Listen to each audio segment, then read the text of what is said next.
took them out last meeting. I gotta get serious about this thing now.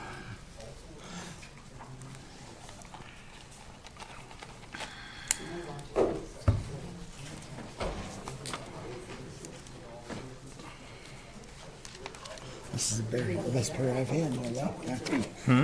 This is the best pair I had on this week. I got stronger, so I've had these are 275s.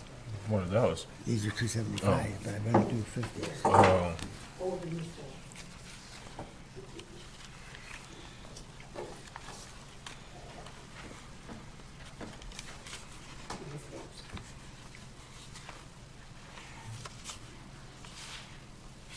All right, we're going to call the meeting to order.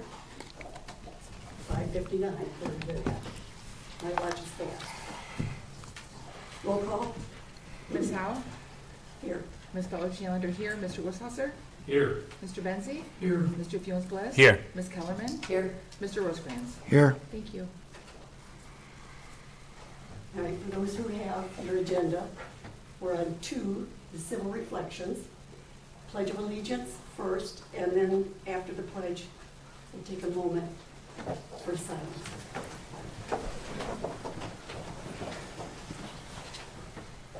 I pledge allegiance to the flag of the United States of America and to the republic for which it stands, one nation, under God, indivisible, with liberty and justice for all.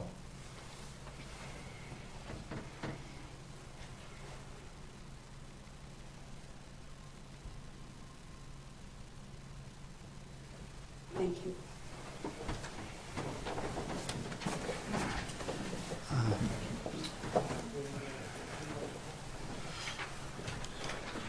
All right, item 3, we have the approval of the agenda.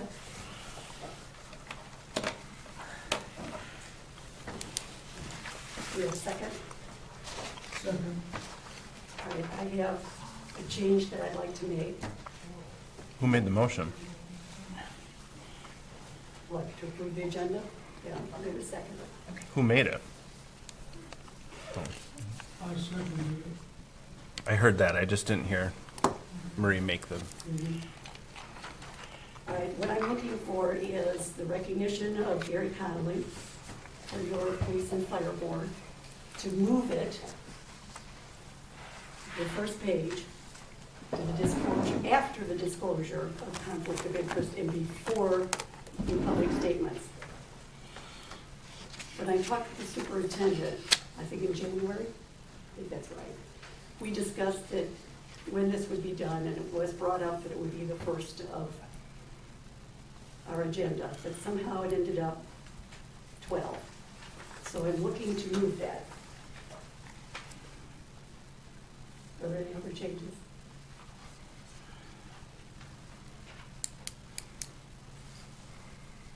Doesn't look like it. So we'll take a vote. No, Well- My no. motion would be that I would like to move that. Yeah, but you've already got a motion on the floor. I do have a motion You on have the to floor. amend your motion. You have to amend your motion, put this in, if that's what you want to do.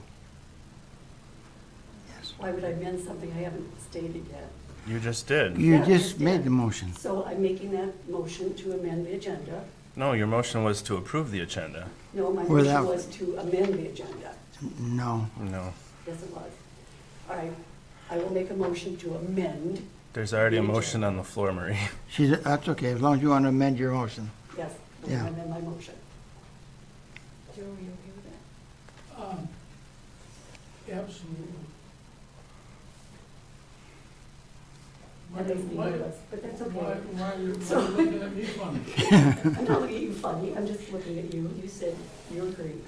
So the motion is to amend the agenda by moving item 12 12A. to between the disclosure of conflict of interest in your public statements. Mr. Rosecrans? Yes. Ms. Butler-Challenger, yes. Ms. Howe? Yes. Mr. Wishauser? Yes. Mr. Benzie? Yes. Ms. Kellerman? Yes. Mr. Funes-Bliss? Yes. Thank you. So do we have a motion to approve the agenda as amended?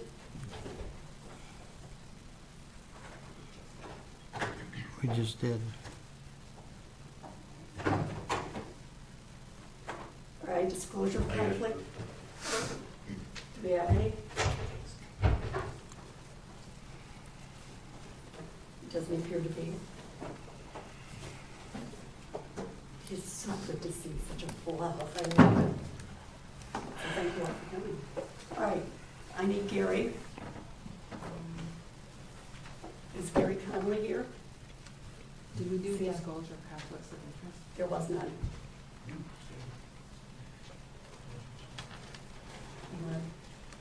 Is there something missing? He's right back there Yeah, standing. that's what I thought. I thought it was Gary.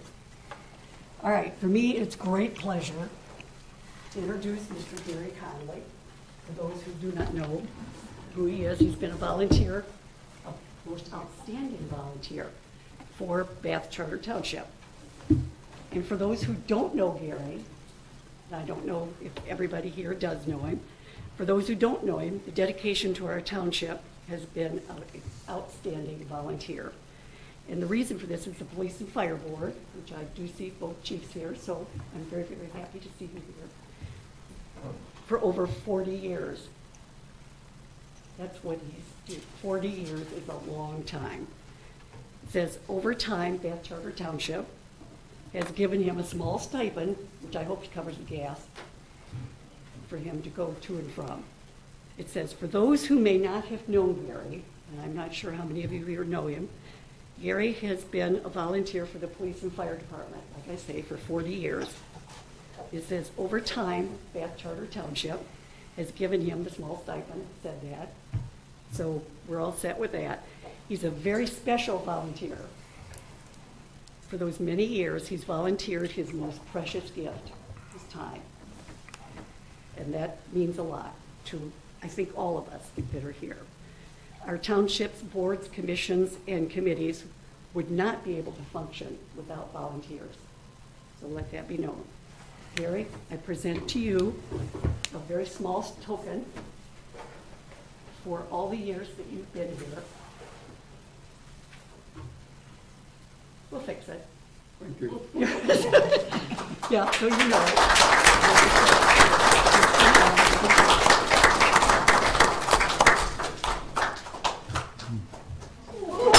Oh, no.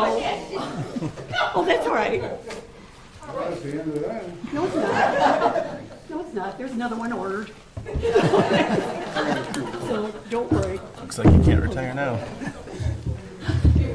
Here, just laugh.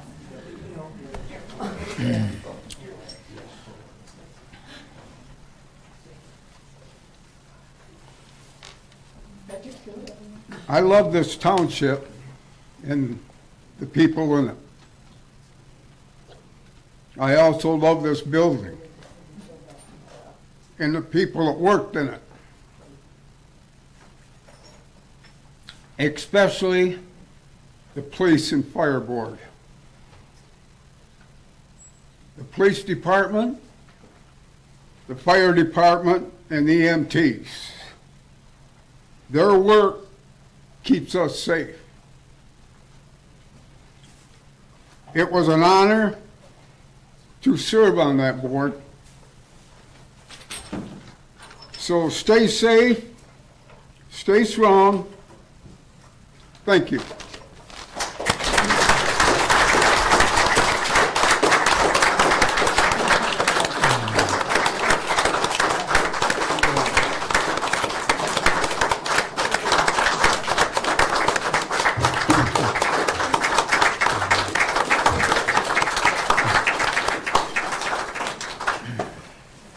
Just for recognition, for those of you who don't know, where's the fire board? You're here, up. Monty's here, up. That's okay. Here's our police officer. Gary is our chief, up. Dave Snyder, fire department, up. Anybody else? Who am I missing? All right. Christy, thank you. That is too funny. That'll take you.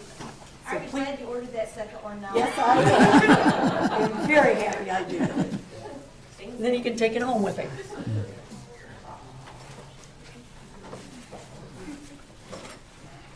And thank you, board, for accepting the fact that we changed the agenda. It's greatly appreciated.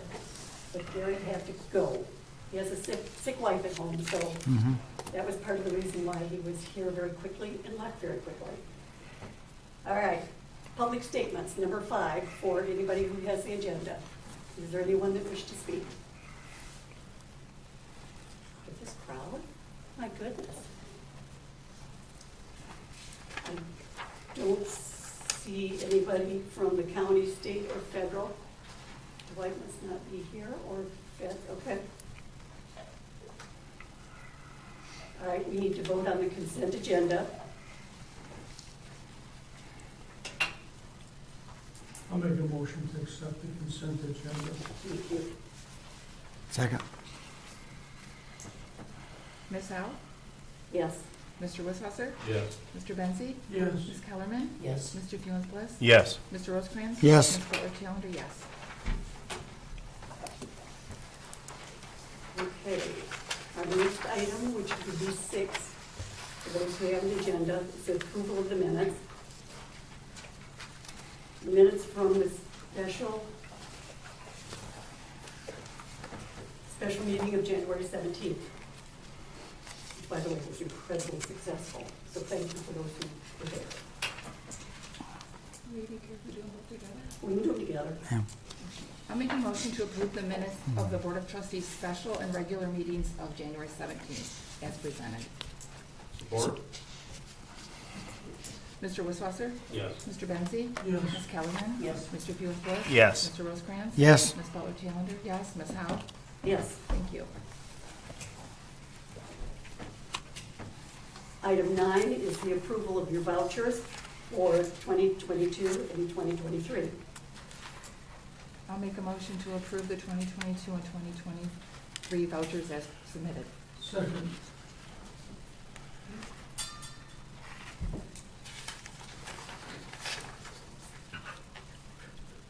Mr. Benzi? Yes. Ms. Kellerman? Yes. Mr. Funes-Bliss? Yes. Mr. Rosecrans? Yes. Ms. Butler Challenger, yes. Ms. Howe? Yes. Mr. Wisswasser? Yes. Thank you. Item 10, treasury report. Good evening, board members and all the folks in the audience. Tonight, board members, I presented you with your final fourth quarter investment report. If you flip to the last page where it says 2022 general fund investments, it's highlighted in red, green, and yellow. Then the last page is talking about fourth quarter. You'll see what we have.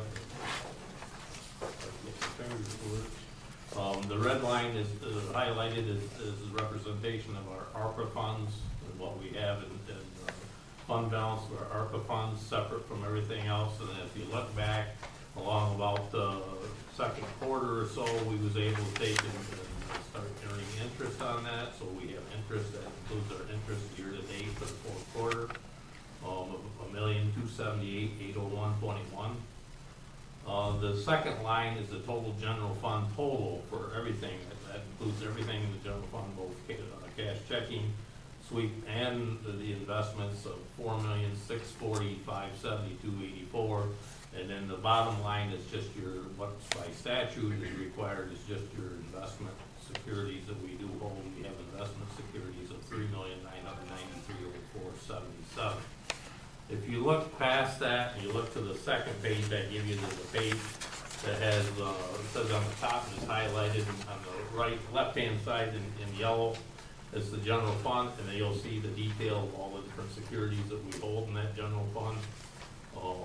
There is a little difference in the dollar amount number, but the difference is in the $1 million note that we have, the treasury note, because I look at differently what the accountants do. But it is worth $1 million. The sewer fund, second list down, that gives you your sewer fund investment savings that you have of $1,098,140.86, and of course the water fund is your CD for your water fund of $137,81.50. The last page you have in your report here, and these are all for our financial statements for the end of the year. All these numbers we're good to go for that, as well what we'll turn in on our investment savings. Our general fund numbers will change just a little bit, depending on our pooled fund account, because we'll have fund balances on all of our pooled fund, special revenue funds that will go, some of them will go up by themselves, some of them may come into the general fund, depending on how we look. The last page is the bank reconciliation. I throw this one in here because I know there's always a lot of interest in this, and this is separate from all that. It's our DDA funds that we have that are restricted to the DDA area. And after our, per our audit last year, after the payback of LCC, we still have $174,927 in cash in the bank for that on a separate account. Any questions that we're willing to answer them?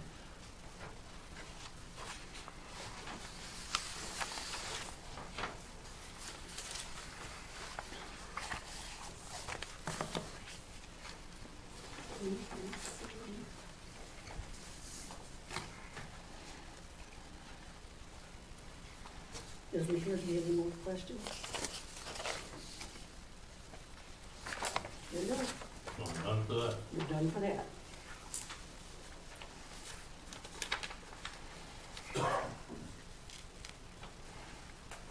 All right, now do we need to accept because you actually created a report? No, I didn't think so. just by statute, I'm actually required to give you an investment report for investment earnings, and that's the only thing I really by statute is required to do that. We do the vouchers, and then you actually receive your receipted monies and whatnot in your voucher report, that you also have a copy of it, that you get at every board meeting.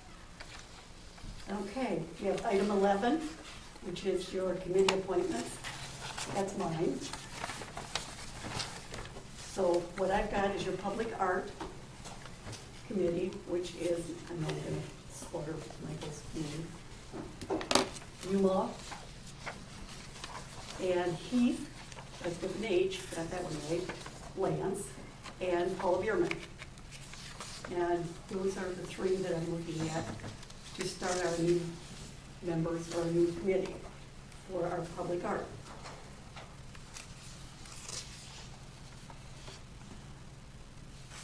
Do I need a second? I'll second it.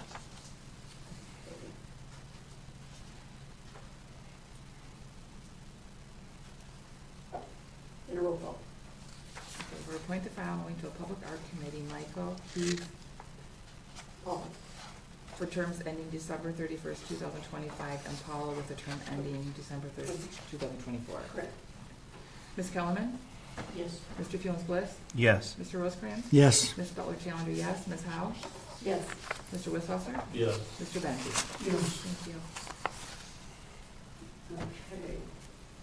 Thank you very much. That takes care of, I have another appointment for the Police and Fire Advisory Board, which would take Barry's position because he's decided that he wants to step down or step over, whichever way you want to look at it. And that's Mr. Donald Fuller.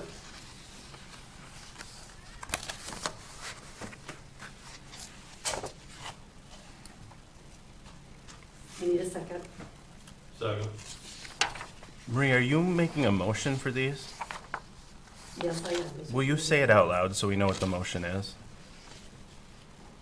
The motion is, which was in your packet, to request the Board of Trustees for the new member appointment to the Police and Fire Board, the Advisory Board, with a 4-year appointment, which is what we decided on. However, Mr. Fuller is a volunteer firefighter for 22 years with the Bath Charter Township Fire Department. He obtained the rank of captain during his volunteer time at the fire department. He will replace Mr. Conley's appointment, which ends December 31 of 2023. Thank you. Mr. Funes Bliss? Yes. Mr. Rosecrans? Yes. Ms. Butler Challenger, yes. Ms. Howe? Yes. Mr. Wissaucer? Yes. Mr. Benzi? Yes. Ms. Kellerman? Yes. Thank you.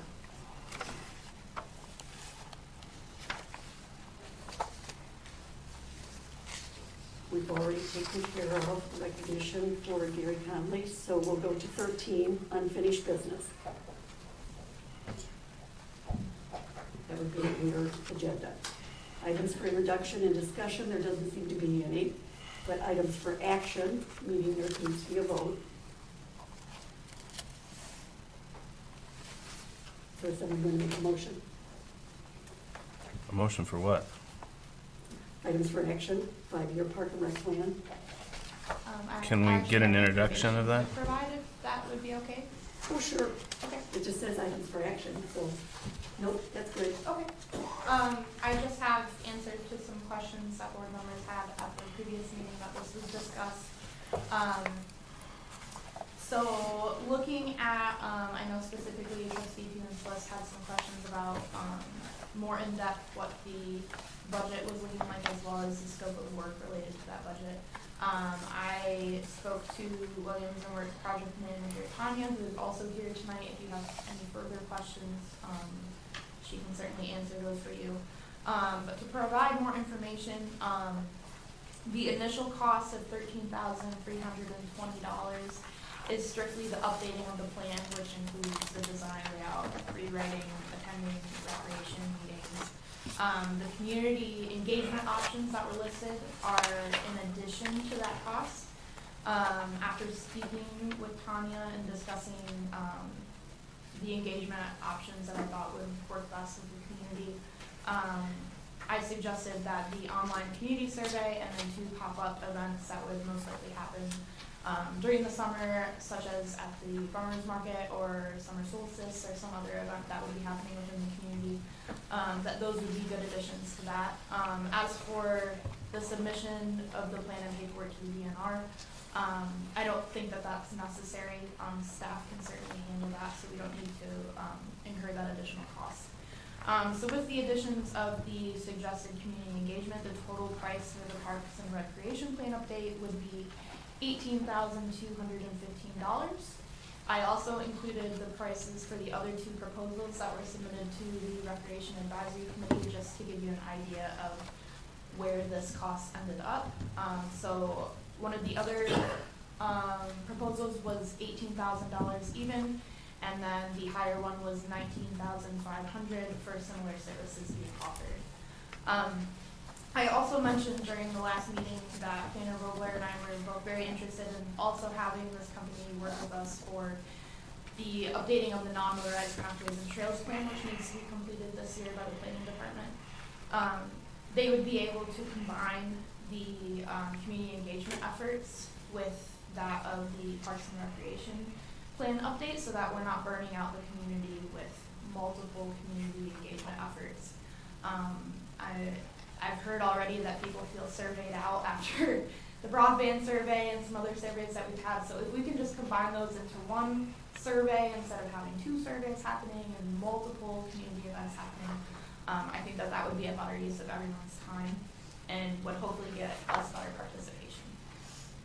So the cost for updating that plan would be a separate cost of $15,350. I'm happy to answer any questions you may have, and then project manager Tanya is also here as well.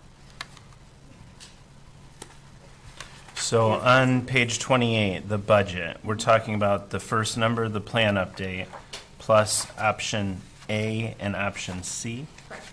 to get us to 18,215. Correct. But you're not asking us to approve the non-motorized pathways tonight? I am asking you to. Oh, That would be preferred so that we could get those started simultaneously and we could get those kicked off immediately. The planning department is ready to get that going, as is the planning commission. So that would certainly be preferred by the departments, but that is obviously up to this board. and that's the 15,350, but not the optional task? Correct. Okay, thank you. Yes.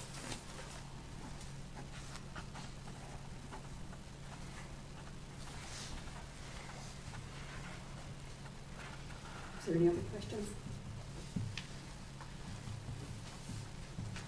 We need a motion? I'll move we authorize the superintendent to enter into a contract with Williams and Works for a total of no more than $33,565 for creation and submission of the Parks and Recreation Plan and the non-motorized pathways and trails plans. I'll second that. Was that math right, Taylor? Mr. Rosecrans? Yes. Ms. Butler Challenger, yes. Ms. Howe? No. Mr. Wissaucer? Yes. Mr. Bensy? Yes. Ms. Kellerman? Yes. Mr. Jones West? Yes.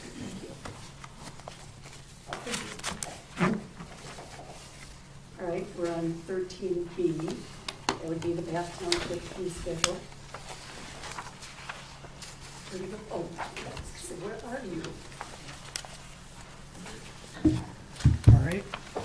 So as it was kind of presented last time, what the township staff is requesting is an update to the fee schedule. This is primarily concerned with how much we charge, the review and approval process for commercial developments, seeking to have reviews and seeking special use permits. Just a little background, if anybody doesn't remember from last time or hasn't heard this before, according to staff research, it looks like these numbers haven't been updated since about 2005 in any meaningful way. Obviously, the sophistication of how these reviews are conducted is a little bit more intense than how they were conducted in 2005. This has led to the necessity to update the fee schedule and kind of cover our costs during this review process. To kind of determine where we got these numbers, we looked at our neighboring municipalities, how much they cost for the same, or how much they charge for the same services. We were on the extreme low end. Even with these updated figures, we still remain highly competitive in this space, so I think, that's a benefit to Bath Township, but we significantly more would cover our costs. It was presented last time, we took all the site plan reviews and special use permits requested in 2022. We applied these new costs to those. It came out to only slightly more revenue for the township, about $2,000. So these aren't huge increases, but will help us get there better covering our costs through this review process.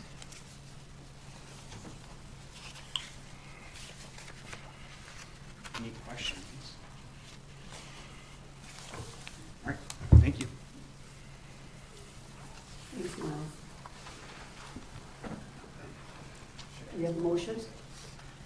I'll move approval of the Bath Township fee schedule update as presented. Second. Ms. Butler Challenger, yes. Ms. Howe? Yes. Mr. Wissaucer? Yes. Mr. Bensy? Yes. Ms. Kellerman? Yes. Mr. Jones West? Yes. Mr. Rosecrans? Yes. Thank you.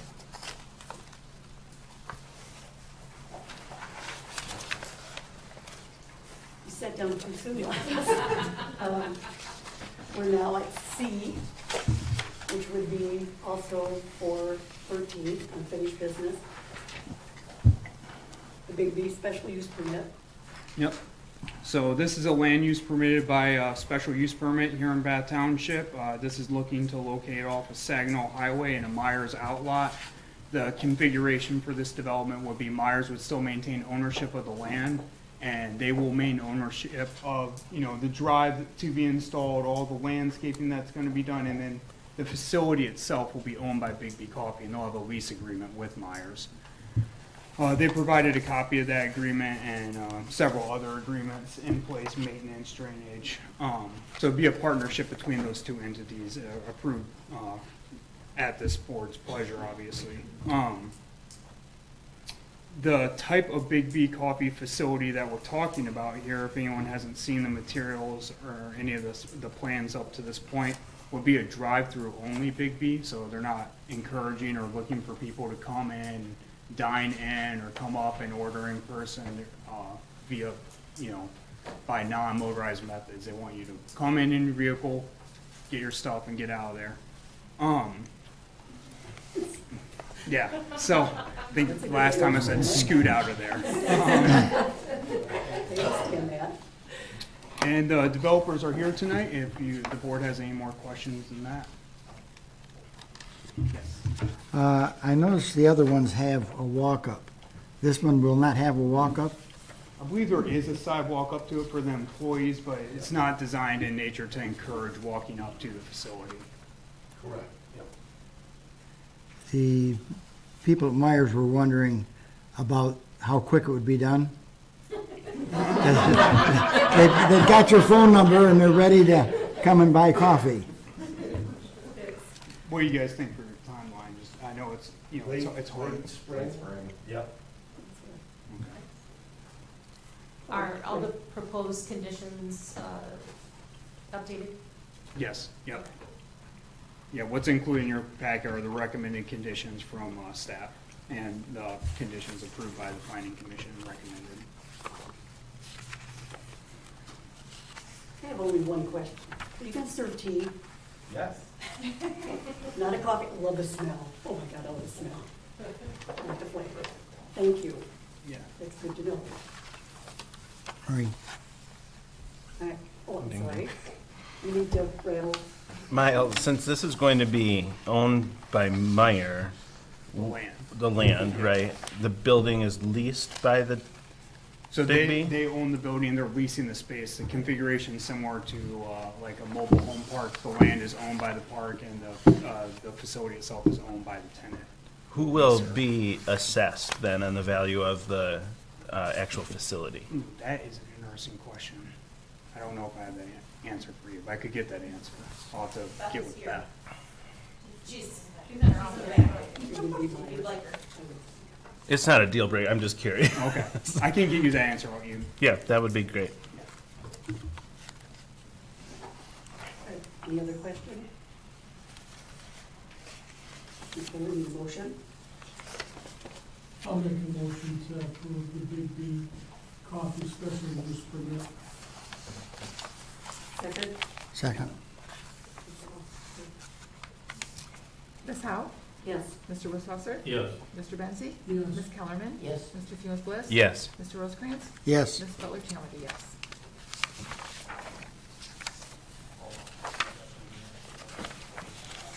All right, we're on D. This one would be the retirement of our township treasurer. Thank you, ma'am. I take you want me to speak. I don't know if you want to, it's up to you. I'll do it one last time. Okay. Well, We've got a broken plaque for you if you'd like. I was gonna say, no, we sorry. can reframe it that way. Do it like you would. As you all know, at the last board meeting, I shared with you that I was on a very short list of 7 candidates for the appointment process for the retired Clinton County Treasurer Tina Ward. She retired on December 31st of 2022. This is something I've been involved in, as most of you know, throughout the summer. The process, on the 3rd of, the letter's got a typo on it, I see that already, it should say the 3rd instead of the 2nd. But on the 3rd of February of 2023, there was a public hearing held at the courthouse with the approval of the appointed court and petitioners that was involved in it for the appointment process. It was cut to 3, 2 were interviewed, and I was selected and appointed that day as the county treasurer to fill the vacancy of Tina Ward for Clinton County for the next 2 years until 2024.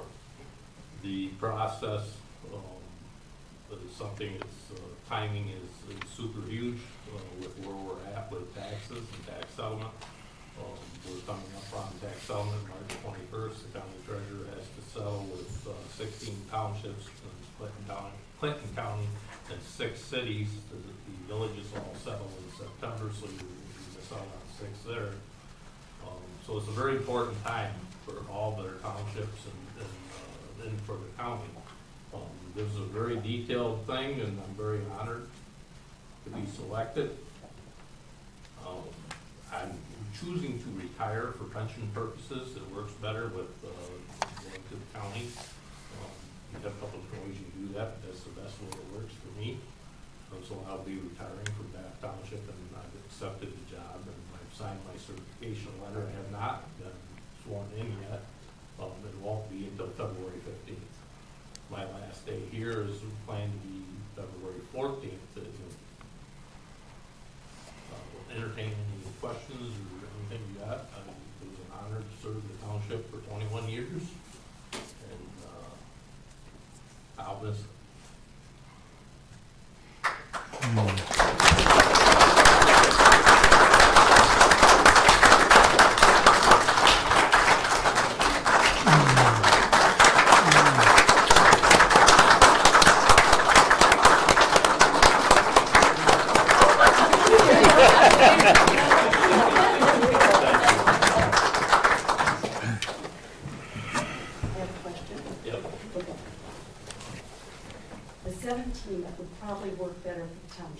only because we're looking at a time frame that's less than 2 weeks from your appointment. I understand completely about having to make sure that you're on point of being able to learn everything that goes through. I get that. But for us, I'm wondering if the 17th isn't better, Well, why would the 17th be better? because that gives us a couple more days. Because once you're gone, if there's not a replacement, then none of our bills can be paid, vouchers cannot be done, you can't do paychecks. But by the way, the law reads, and we looked at this, something Township, because the clerk and I looked at it, and talked to a couple of people too. Good month, you're not me. You have to give a minimum of 10 days, which I told you get over that actually. Maximum of 30. With everything going on, it doesn't serve any purpose not to go on 15th, in my opinion, or go on 14th. That gets you 1 month to the end. You have 2 disbursements left in the tax collection process. The tax collection bond, which is purchased by the county, in this case is in my name. We have a couple gentlemen sitting over here to the right that they can talk about this. They're pretty sharp. Warner and Stevens, our head lead accountant from Maynard Costerison, and our new hire, Mr. Rod Kaler, who I believe was pretty close to the department head of the audit and finance for Department of Treasury. Now he works for Government Services Division of Maynard Costerison. And he was also the Township superintendent for many years. So I think he's pretty knowledgeable about this as well. I think I would defer this to them. But the best thing that serves everybody right, the bond purpose, if you think about it, all 28 units of the township that collect taxes, they collect taxes on behalf of the county treasurer. And the bond purpose is the county pays for your bond, the bond for that. But being the county treasurer being sworn in on the 15th, that makes me, I hit it in both ends. I don't get it here in Bath Township, but I hit it at the county. There is some questions as I don't believe you can be in both at the same time, but I'm already the chief tax collecting person, the tax administration officer, you could call it for the county. I would refer to them for suggestions on this, but the county and I have pretty well agreed that that's the timeline, because they have the same constraints that you have here. If you go 45 days past the period and don't actually spur somebody in, then that's a problem with them as well.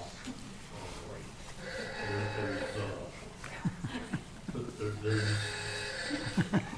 Hang on a second. sorry, I guess I don't agree, huh? That is one big 2 months. So I mean, it's all over the board. As far as, and I noticed on your notes and reading your notes, that I figured you were. You wrote Yeah. down there with payroll, and actually that's not, has nothing to do with payroll. If you Okay. look at the statute by payroll, it tells you go with a calendar year of an elected official. You prorate it by how many calendar days each elected official is in office, and that's how that works. I did that back years ago when I did payroll here. The treasurer did even more than they do today. But back when I did payroll years ago, I had 2 different supervisors. I had to Good deal eyes. with that. So I'm familiar with that as well. But I would take and ask if we asked for Maynard Costerison, our accounting people, to be here tonight. And obviously, they're heavy hitters. Good deal. Is that, please feel free. All right, so if I could, let me give a little bit of a background. I guess first of all, congratulations. Thank you. And you are? I'm Aaron Stevens. I'm a partner with Maynard Costerison. I've been with Maynard for just over 4 years, but I've been with Bath Township for more than 20, with a few different firms. So I've known Steve for 22 years, something like that. We started out helping to implement fund balance accounting software. We did that for a year. I think we helped with that process, and then we took over as the audit firm because your auditor had retired or was in the process of retiring, and so we transitioned to auditor. And now we've come full circle in a sense because we are now the consultants and we help with accounting, year-end recording of accrual, adjusting journal entries for the audit process. We help prepare the work papers for the auditors. We draft the financial statements and hand them to the auditors when they get here. So we draft those financial statements for their use and for them to opine on. Not being your auditor, we don't have any independence issues. We don't have to be independent of the township. So with that in mind, we have also helped the township with what I would call as-needed projects over the years. We've helped, at one time, we helped prepare the annual budget. You were in a transition process here where the township manager or township superintendent had left. And it was right during the budget process. I don't think Steve was here at that time, but we helped with that. We have helped with documenting your internal controls. We have helped with the implementation of accounting standards. So a few of the big ones that come to mind, GASB 34 at the beginning, which was the reporting model, GASB Statement 54 on fund balance reporting, GASB 68 on pensions, GASB 84 on fiduciary activities, and now GASB 87 on leases, which is effective for this fiscal year that just ended. And most recently, the implementation of the Department of Treasury's revised Uniform Chart of Accounts. And probably some others as well, but because we've been here quite a while. But we understand that the township is going through some transition here. And not only is Steve transitioning to the county, but there's some transitioning going on within the office as well as far as roles and responsibilities, as I understand it. So my point in saying all that, giving all that background, is we are here to help you. We have been helping you for quite some time. And we plan to continue to do that. We plan to continue with the monthly assistance of the bank reconciliations, continue with the audit preparation, because that's on the schedule already as well. So we will do that again. I've worked with Steve Breyer from Sig Creek Crandall for a number of years. We share a number of clients where, for example, here we are the accountants and they are the auditors. We've got some other clients that they're the accountants and we're the auditors. I think Steve is a reasonable person. And the audit process has gone smoothly the last couple of years that they've done the audit. I already talked about independence. We believe we can provide much more assistance than we currently provide, especially given the transition that you're going through. So I've asked Bethany Verbal as well as Rod Taylor to come with me tonight and talk a little bit more about other things that we could assist with as we go through the process, if you'd like to hear from them. Thank you. Do you want to go, Bethany? We'll let Bethany introduce herself and tell you a little bit more about it. That's what it was. I was going to say, that was in your face and bad. Thank you. That's why. Yes. So as Erin said, I'm Bethany Verbal. I'm a senior manager with Maynard Casterison, and I work in our consulting division focusing on risk management. So what I do and what I think would be really valuable for the township, not only this township, but any municipality in transition, is we do an internal control and process review. So we come in, and I'm going to ask every single person that touches the finances of the township, from the person that makes your initial listing, to the person that pays your bills, to the person that runs your payroll, all of that. And we talk about what's your process, how do you do it, why do you do it, do you have any concerns about the process that you kind of go through the motions, but maybe there's a better way of doing it. And that's what we come in and say, okay, you have these internal controls. Hey, we actually think you can tighten up your internal controls here. Not only that, we're all working with fewer staff, with fewer people in our offices. So how can we be extra efficient while still maintaining our internal controls? So that's what we do. And we come in with a matrix. So some people love the narrative reports that we produce. Some people are more visual. I know, but some people do. They're mostly accountants, so they're weird. It's fine. But so we prepare matrices too. So it's a very visual representation of, here's where we think you should focus. So this is going to give you the most bang for your buck. Yeah, this is cool. You could do it in the next couple of years. But this is really where we want you to focus to make the township better. So that's what we do on the risk management side. When Erin said that you guys were having, a transition in your treasurer, a transition in roles, my eyes kind of lit up. So that's how I get excited.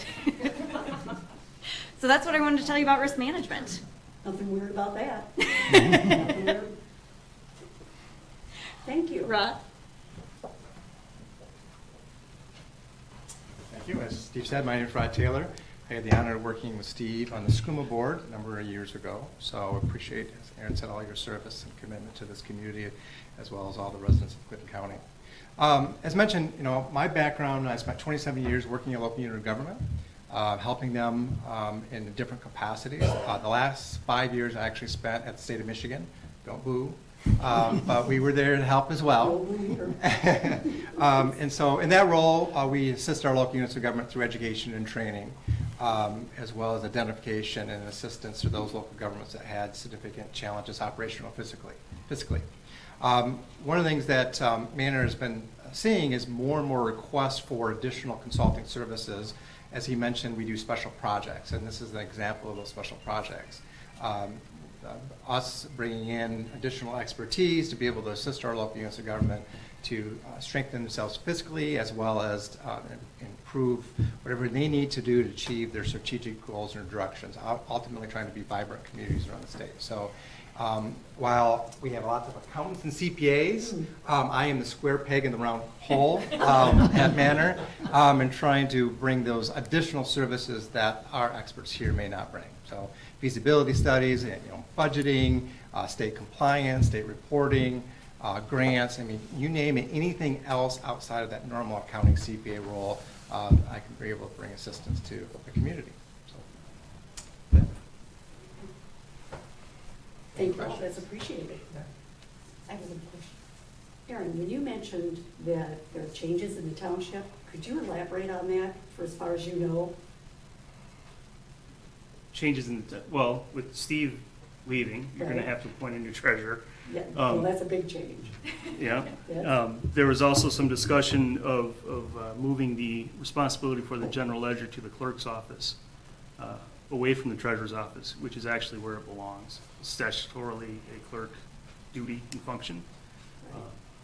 And so this is why I wanted these two to come with me tonight. Now is the time to start looking at those the process reviews, strategic planning. If you're going to make changes anyway, now's the time to step back and take a good long look at it. For the purpose of information, maybe everybody here isn't aware of this, but our township has been structured this way for 42 years. We had a clerk who was here for 39 years. The township treasurer has always been the person that did both roles. In 2000, I believe, and you guys can correct me if I'm wrong, but about 2003 or 4, I believe the Municipal Finance Act changed, and Rod would know this, but he was into it. And we discovered if anybody had an SEV of the township that was over 350 million or something like that, they had to have an on-staff CPA, or they had to have an accounting firm on staff. And we made the switch along the same time with DeWitt Township that we switched over from having, at that point in time, I think it was SKT, but I don't know, you may have still been Abraham Gaffney, I'm not sure, but we switched over from Abraham Gaffney to being our accountants, and we hired a different firm to be our auditors, and they've had several since then. 2008 through 2016, I took a brief absence. I came back in 16, you guys were SKT, and we picked right up when we went, just like we always did. I remained the treasurer, and took care of both jobs. The same clerk was here, Kathleen McQueen. And Brenda helped me here, but was it 21 that you took over as the clerk? Yes. In 2021, Brenda Challenger took over as the clerk. I asked her 3 times if she wanted a job, and she said no. Thank you. But we've since then, we've had time to, the dust is time to settle. We've repositioned things here in the office, and now is the opportune time for the township to become within the statute and operate appropriately. Not that we didn't operate appropriately before, if our audits show that. We had very good audits. We had zero comment audits, and we've done very well. We've always tried to be proactive as far as making changes that need to be changed, so we're modern. But now is the time to change this. If I can add one thing, while the general ledger has been in the treasurer's office, and the clerk is statutorily responsible for that, the clerk can delegate those responsibilities. So from an internal control standpoint, as long as there were controls in place, we didn't take issue with it when we were your auditors, and your auditors haven't taken issue with it since. but the statutory responsibility does rest with the clerk's office.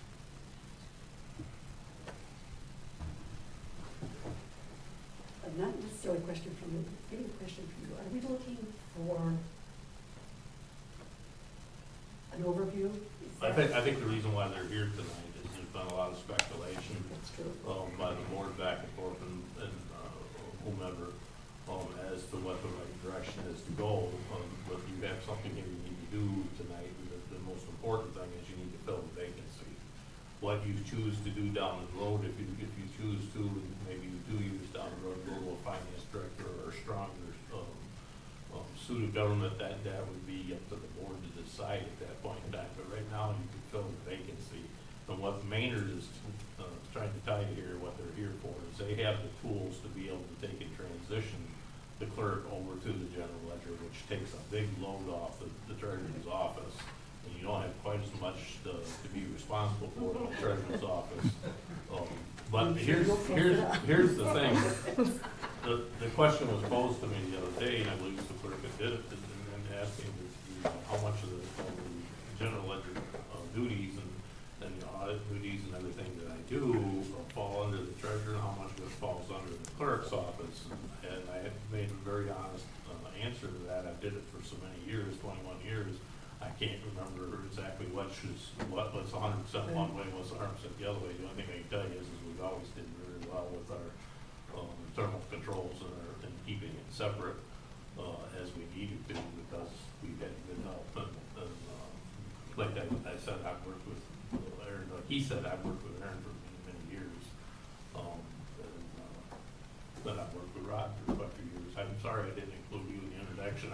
Quite all right. I forgot about you coming, I'm sorry. I didn't do face. But it's they're here to help you make this transition and help this thing move along and get through this. And for whatever the board decides tonight at this meeting tonight, I see on the next thing is the letter E talks about appointing to fill the vacancy in the township treasurer. The township treasurer tonight can't vote in this proceedings. However, if I'm given permission from the board, I can talk about it and discuss it and give you guidance as to answers to the questions you may have, but I cannot have a vote in replacing myself. What we have on the agenda is accepting the resignation. That's the first thing you need to do. You need to accept the resignation. That would be a lot more user-friendly for me. Yes, it would be. And I think our friends at the I think county you like have to. that pretty well too. I'll make the motion to accept Treasurer Wishwasher's resignation very reluctantly. I'll second it very reluctantly. I need roll call. Mr. Benzi? Yes. Ms. Kellerman? Yes. Mr. Funes-Bliss? Yes. Mr. Rosecrans? Yes. Ms. Butler Challenger, yes. Ms. Howe? Yes. Don't make a difference. Would you like your agenda autograph from me? I don't think we'll be asking for mine, so I don't think we'll do Might be surprised. That's true. I still think the 17th is a better. Thank you, everybody. I appreciate that. Greatly appreciated. Questions for us? Maybe in the next part, I'm not quite sure. Don't go far. We don't plan on going anywhere. All right. That passed. All right, our next one would be E for 13 unfinished business, for items to be voted on. The appointment to fill the vacancy. Superintendent Hildebrand. Thank you. I included tonight in your packets a packet from the Michigan Townships Association that was printed in December 2015, which includes information on filling a township board vacancy due to doctor resignation. Thankfully, it's not the first part, but if you move to page 5 of that packet, it sounds like several of you have looked this over and read and given it some thought tonight. In putting this on the agenda, it wasn't necessarily for the appointment. You could determine what process you want to play out. If you were to take applications, we did that Earlier in this term, right after the election in 2020, you could decide to appoint someone tonight, or you could decide to hold off. But of course, as you brought up, Supervisor Howell, there are repercussions that await us if we don't appoint someone sooner than later. So that's why I asked Aaron and his team to wait around for us for just a little bit so that we could make our way through this portion of the agenda.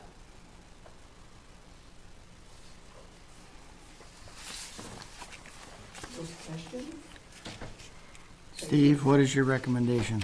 Oh, sorry. Go ahead. No, go ahead. Steve, what is your recommendation?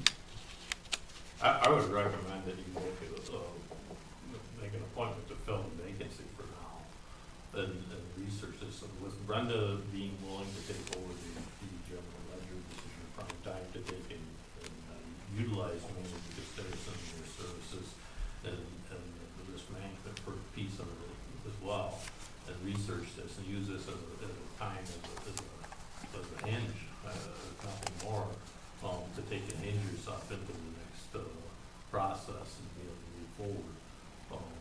The township is going to do nothing but grow. The township has grown significantly since I started here in 1996. And I started in 1996 as a trustee on the board. But it's nothing but growing. Even the time I was 8 years I spent away from here, it continued to grow. We had lots of things, new things were going on, and that's not going to change.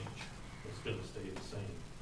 I think it's very important to myself, if you're going to do this in this process, you have somebody as a candidate that's going to fulfill this job duty that knows the front end of the job as well.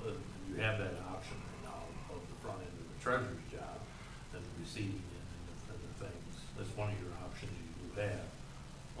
At the front of the counter out here and is familiar with the chart of accounts, everything that goes along with that. You got to remember one thing: the uniform chart of accounts is changing. We're all set up when we're signed up when we're doing that. We've already had Maynard help us. I was the point person, and Brenda and I both was involved in that. So there's a person still here that's involved in that. We reviewed it. We set it up. We're on track to have that done very soon. We have it completed, the last piece of it. So that's a big piece. Brenda will be very familiar with the uniform chart of accounts and the general ledger. Pieces of separation between the clerk's office and the treasurer's office. There's nobody better than Aaron and his staff and Rod and the other staff members to tell you what needs to be done. So you can do everything and you can do it right here and you can do it on record. That's the most important thing. When you're audited on this, or if you're called on this or looked at this, you can point to what your expertise has been, how you've gotten to where you're at. That's a necessary thing to have anytime you do anything in government. And transparency is huge. If you're transparent, then you're good. If you work together as one, it's been my experience that usually you succeed as one. And I think the board needs to think about that. However, I can't vote on this, but that would be my recommendation. Thank you. Oh, great. Brian, you had your own. I've forgotten what the question was, so you'll have to come back to me. Yeah, I'll come back to you. My question for the treasurer, that's what you want to look at, we've accepted the resignation. When you're looking at Maynard to come in and do, what are you looking at timeframe? Are you looking for them to come in place of you? Or are you looking for? No, I don't think so. Okay. I think you're going to look for them to come in at their timeline, and they're going to come in here and they're going to help you as what the risk management lady does her first thing. She's going to do the first thing here.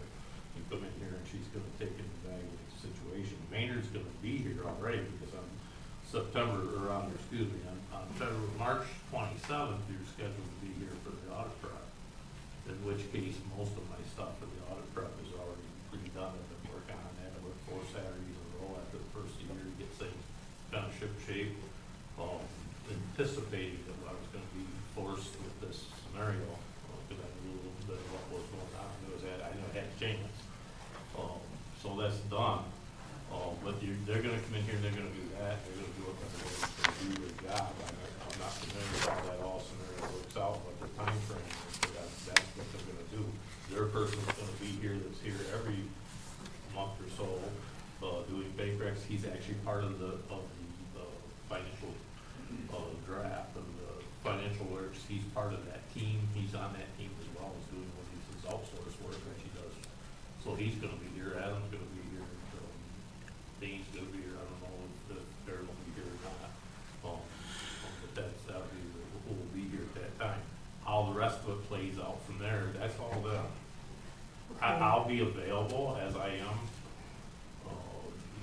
at any time to take and answer questions and guide whoever needs to be guided through the whole process better. Even on the 15th through the end of the tax collection period, I'll be available every day.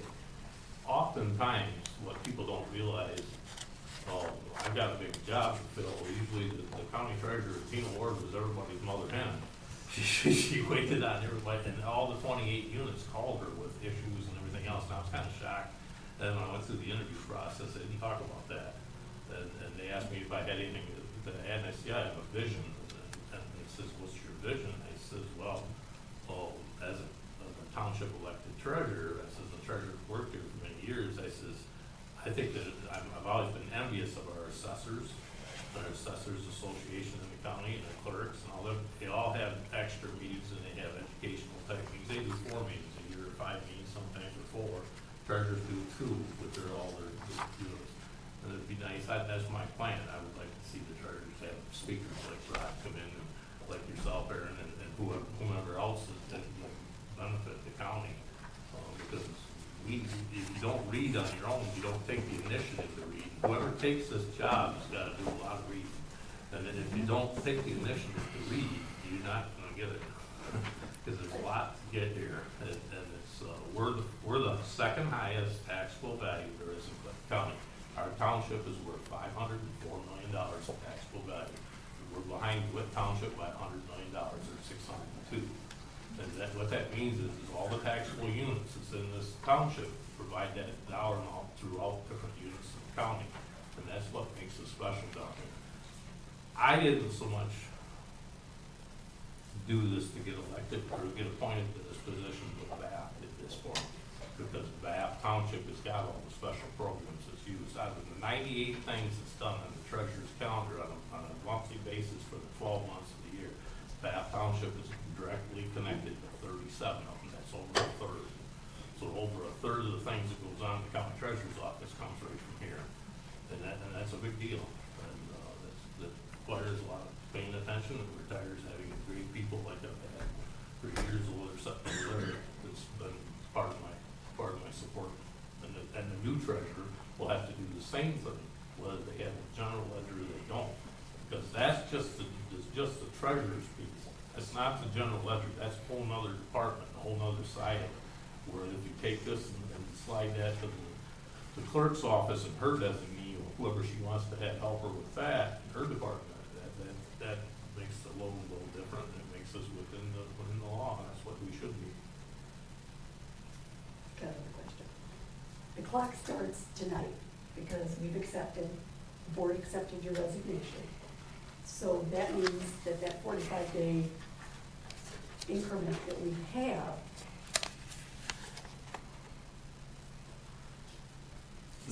It starts after the vacancy occurs, which is the 14th. Well, So it would start on the 15th. So, And for what it's for, I didn't resign and retire. same thing. No, it's really not.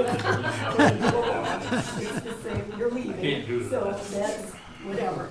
So if it starts with the clock, when it starts, is that the 45 days that you're looking for Aaron and others to come in to do the risk management and et cetera, while You're asking me, and I'm not even gonna be here, so Oh, I know you're not. you'd have to ask them. well, that's what I'm asking you because you're the one that's setting it up. So if that's to be the case, that means from the time the clock starts, then you guys will come in before that time, my assumption I'm is. actually not setting it up because I don't have a right to vote on it. You're setting it up as a township supervisor and board of trustees. We have to remember, if we don't appoint somebody, we can't pay any of our bills. That's the part. That's the part I'm getting worried about here. Yeah, I knew you would be. I'm an accountant. I know, that's appreciated, to say the But least. you're really asking me to comment on things that I have no control over, other than the fact that I can take it and help out with the tax collection, tax administration part of it significantly. I can put my hand in that and be able to take it and direct them and have help them with that. But what you're asking about is the general ledger changing over and reorganizing the township as far as how the accounting is done in the township. And you really need to talk to your accountants about that, because they're the ones who's gonna be doing that. As far as the 45 days, it goes from the time of, you just heard of The vacancy. Vacancy. 14, so the fifth, yeah, the day after, so it's the 15th. Yes. We have 45 days after that point to determine. But it doesn't preclude you from doing something. Correct. No, I understand that, but I'm trying to figure out where you all fit in. We still need a treasurer. That's, well, besides that, First thing you need to do. well, not this, well, whatever. It's one of those things where you guys would come in and do your thing with what we have set up. Am I understanding that? Brian's got a question. Brian, I don't know if you. I don't know, that's the same question. Let Rod answer it, maybe. So, I see that the township has 4 things to focus on. Okay. The first one, the most important one, is coming up with your plan for street replacement. And that's really probably your number 1 priority that you think about, whether you do that tonight, whether you're gonna start a public process, I mean, whatever that's gonna be, that's really what the focus needs to be. After that, we can help with the next 3 items. One is that you have this transition from the general ledger, from the treasurer's office to the clerk's office. There's gonna be some technical questions there, there's some process questions there. We can help. Those with special projects, we can help and assist with that. 2, and this is really kind of an extension of number 1, is the process review. That's where Bethany's expertise comes in. It's taking a detailed look at how you're performing your activities, making sure that you're effective, making sure you're efficient, making sure that you have the appropriate segregation of duties, making sure you have the appropriate internal controls, so that you are setting yourself up strong from a financial operation. And then the third and final thing is simply training. As Steve mentioned, there's a lot of knowledge and education you have to have in any township official position. And no matter who you bring on board, no matter what their expertise is, they're going to have additional questions that they're going to need to have some type of expertise to bounce that off of. And that's where we kind of hold that third rung. So again, focus on your replacement, that process, what you're going to do there, and then we can assist with the transition from the general ledger. We can assist with process review. That's a longer term process, but we can help with that. And then we can help with the training and education and asking questions. Those would be the 3 pieces. No, thank you. So regardless of who we put into that position, they still need to go through what you're looking at, only to, I like that. Okay. Brian. No, I'm sorry, go ahead, trustee, or thing you've been, So during this transition time, we still can't cut checks and pay bills. You would be helping us with the other aspects of the sort of gap in services. Yeah, I mean, my recommendation would be, the number 1 thing again is to find a replacement for that treasurer, getting that person on board. There's all sorts of things we're going to have to go through to be able for them to even sign checks, et cetera. So, yeah, I mean, that's really, we could help with that. We are a finance director in other communities, but that's really, statutorily, ultimately, it's an elected clerk or appointed clerk, or treasurer, excuse me, in this case. So that's something that you guys have to solve internally. Have you seen this process play out in other townships that are transitioning a treasurer, what they do for this time where they can't cut checks?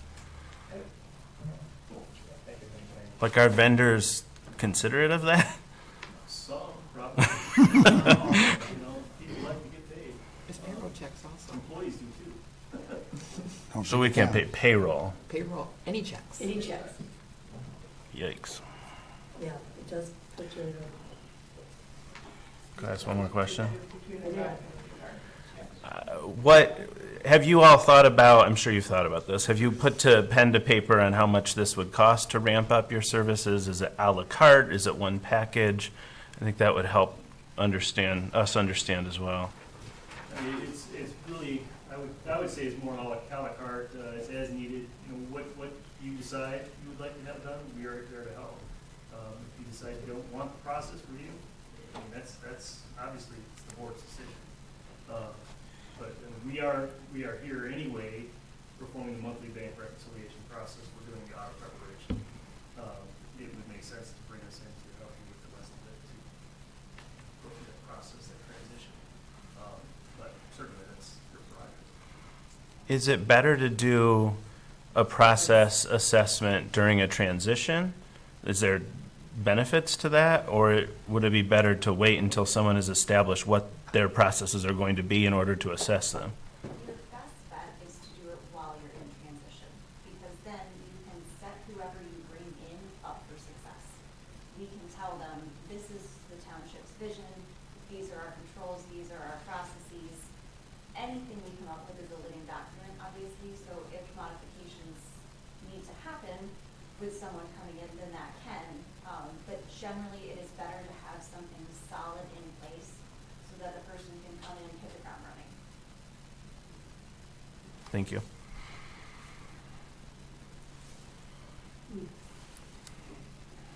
I don't think you want to start off, training someone on how to do this process, and then have us come in later and go, no, change it. And run it all over again. No, that makes sense. So whoever you bring in, they would know up front that you're gonna be there trying to figure out what's going on.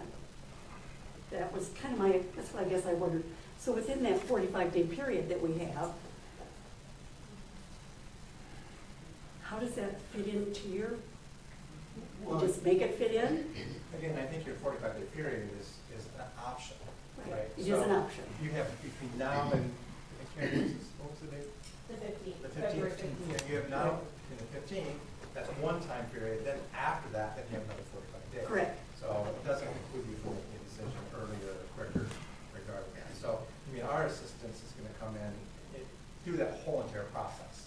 So really not, if this is really not contingent on the 45 days, it's really contingent on Steve's made the announcement tonight, or made it official tonight, from now and until all the processes have been reviewed, done, updated, and moved over to the clerk's office, et cetera.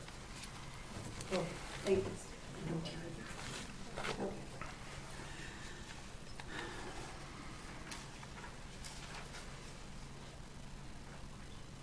Now, this wasn't for an introduction. Anybody else have any questions? This was to vote, correct? So apparently, if I'm understanding, what we're voting on is, I have to sit and think this out, kind of work, because this says appointment to fill the vacancy, but we're not looking at an appointment. You may be looking at an appointment, you may be Okay. looking at the process to fill the appointment, to get to the other. Who are we looking at for an appointment? What I heard Steve recommend was the possibility of the deputy. Okay. So, That's what my understanding is. She's in the audience, she's here tonight. If you'd like to talk to her, this is a prime time to ask her, I guess. is that why you're sitting there? Yeah. All right, is there any questions for her? She can, Yeah. so we're looking at Jennifer. Yes. You're gonna introduce yourself so everybody knows. who you Hi, are. Jennifer Wilson. I am the deputy treasurer. And I'm looking at them to appoint me as the treasurer. For how long? Just to fill this till 24? Correct. Okay, That's all we have the authority to do. I know, that's what I'm. Because then you have to making run sure for an she election. understands that that's, okay. So what we need to discuss is a process then, either appoint you Correct. or look at your 45 days from February 14th, which means the 15th. 45 days after that time. Who's going to pay the checks in that time? To look, well, and to be able to look, we hope for 45 days. So nobody's going to get paid in 45 days. Correct. I mean, well, that's what, we're looking at the process. Okay. That's, You actually can't go 45 days, which tax. Of course not. With the tax, disbursement I have to process. balance with the county March 1st. You have to, every 2 weeks, you have to make your disbursements. So we have 4 different school districts in that township. We have Bath schools, Langsbridge schools, Hazlet schools, and Slanson schools. And you have 2 weeks in between every disbursement. You have to do, you'll have 2 coming up here. You'll have one on February 15th is due, you'll have one on the 28th of February after that period, which will be done. You don't make that payment until sometimes it's as much as a week or 2 after, depending on settlement, because your final payment is held up for the settlement purpose of the tax roll. You have to balance with the county treasurer, everything has to balance to 0. You have to balance with all the school districts. You have to balance with 3 ISDs here in Bath Township, being Clinton, Ingham, and Chattahoochee. You have to balance with the LCC as well as the state education folks in the county. And it all goes through the county treasurer. Oh, totally understand that. Marie? Oh, thank you. Will you remind us when the next payroll is set to run? 24th, I believe, isn't it? 22nd. Thank you.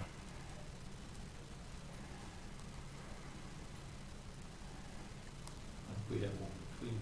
We have one this week. We have one this But week. the one immediately after you leaving is Because you'll take care of the one.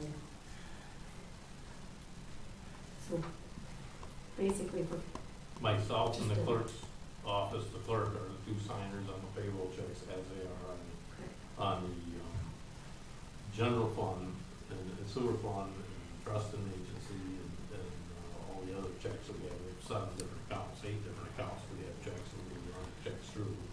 But they're all signers by the clerk's office and we have 2 party checks that are signed by the treasurer's office and the clerk's office. And that's what I've done. AP is run through the clerk's office, as it should be by statute, and checks are transmitted to the treasurer's office. The treasurer prints the warrants and signs them and turns them back to the clerk's office, or the clerk signs them. They get dispersed to the deputy treasurer, and the deputy treasurer takes and distributes them. That way it goes over 5 different hands basically before it's dispersed for internal controls processing. Receipting all comes into the front counter, and it could be 1 of 3 different people could touch that. The administrative assistant from the defense office actually sets up front to it. She's able to do that. The deputy clerk and deputy treasurer. And then it comes back to the treasurer's office for journalization and looking at it, and the banking is done.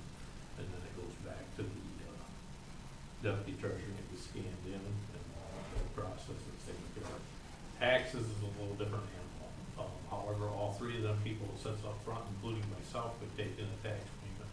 It could be done that way.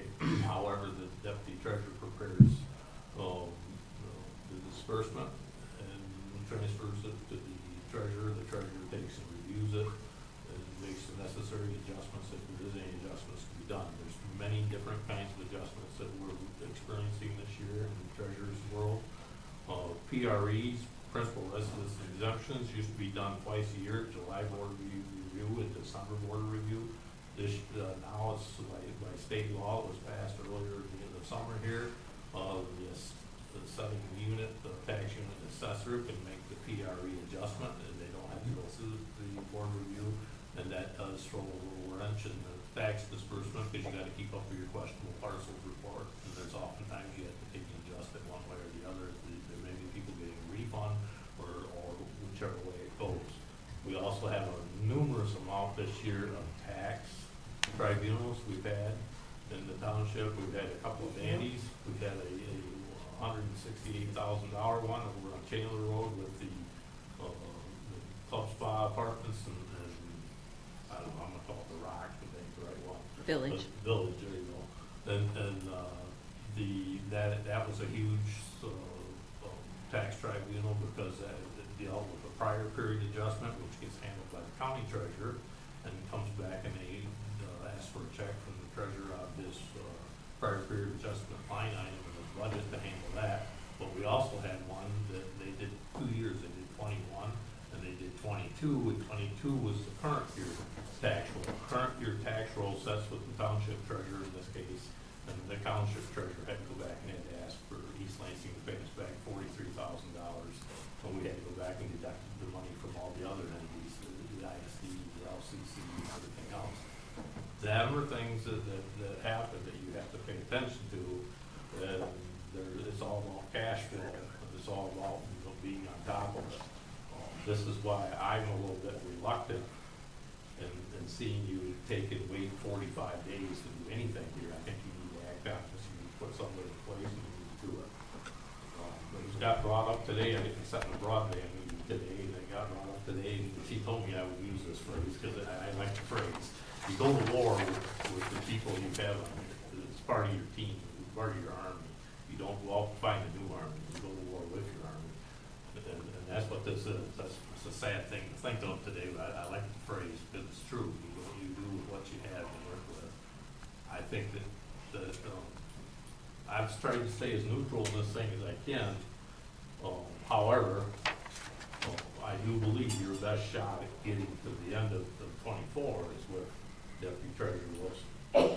I think that she's got a long ways to go. I think she's got a lot to do, but I'm confident in taxing that I can help her immensely at the county, and that's going to be my main job anymore. I'm going to be a tax person. Tina Ward said when she first got elected as the county treasurer, she said she was a tax expert. She was Annette Deverell's deputy treasurer. I thought that was a pretty bold statement.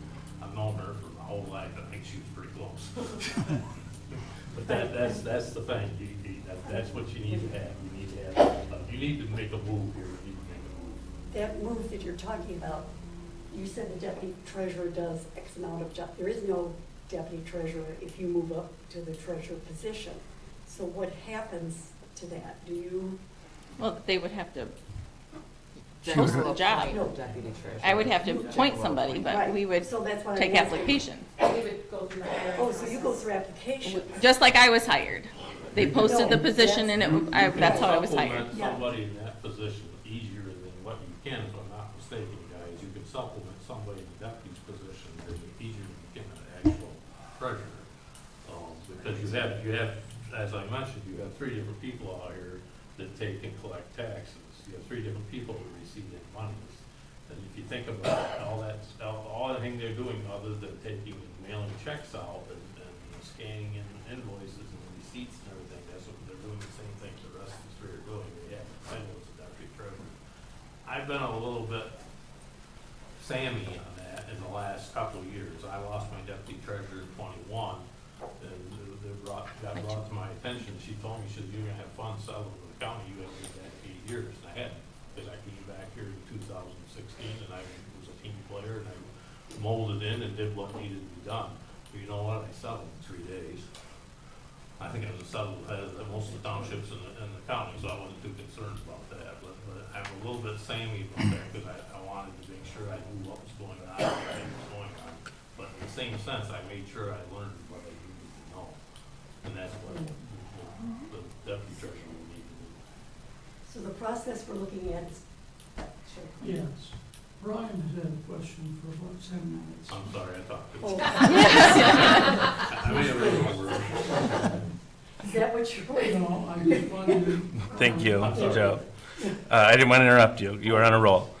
I'm really concerned about the timing. I wish we had more time. I wish we could be more methodical like we were with the trustee position back in 2020 and the clerk position back in 2021. But the thought of our vendors not getting paid, and more importantly to me, the staff going without payroll, I think that's not acceptable. So for that reason, I'm going to put a motion forward just to get the conversation started. I move we appoint Jennifer Wilson, Deputy Treasurer, to the full treasurer position for the remainder of the treasurer's term through 2024. Second.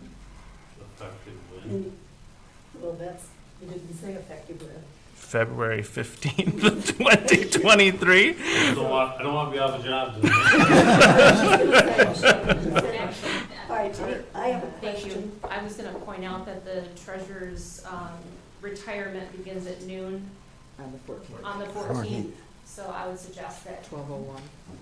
On the 14th? But who keeps statistics, right? I'm happy to amend 12 o'clock and, 1 second on the 14th. Happy Valentine's Day to us. I'll second that. All right, so it's been second. Is there any other discussion?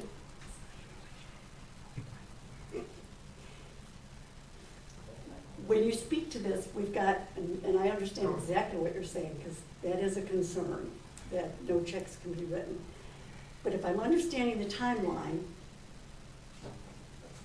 he's going on, that's you, sorry to have to use that as if you aren't sitting there anymore.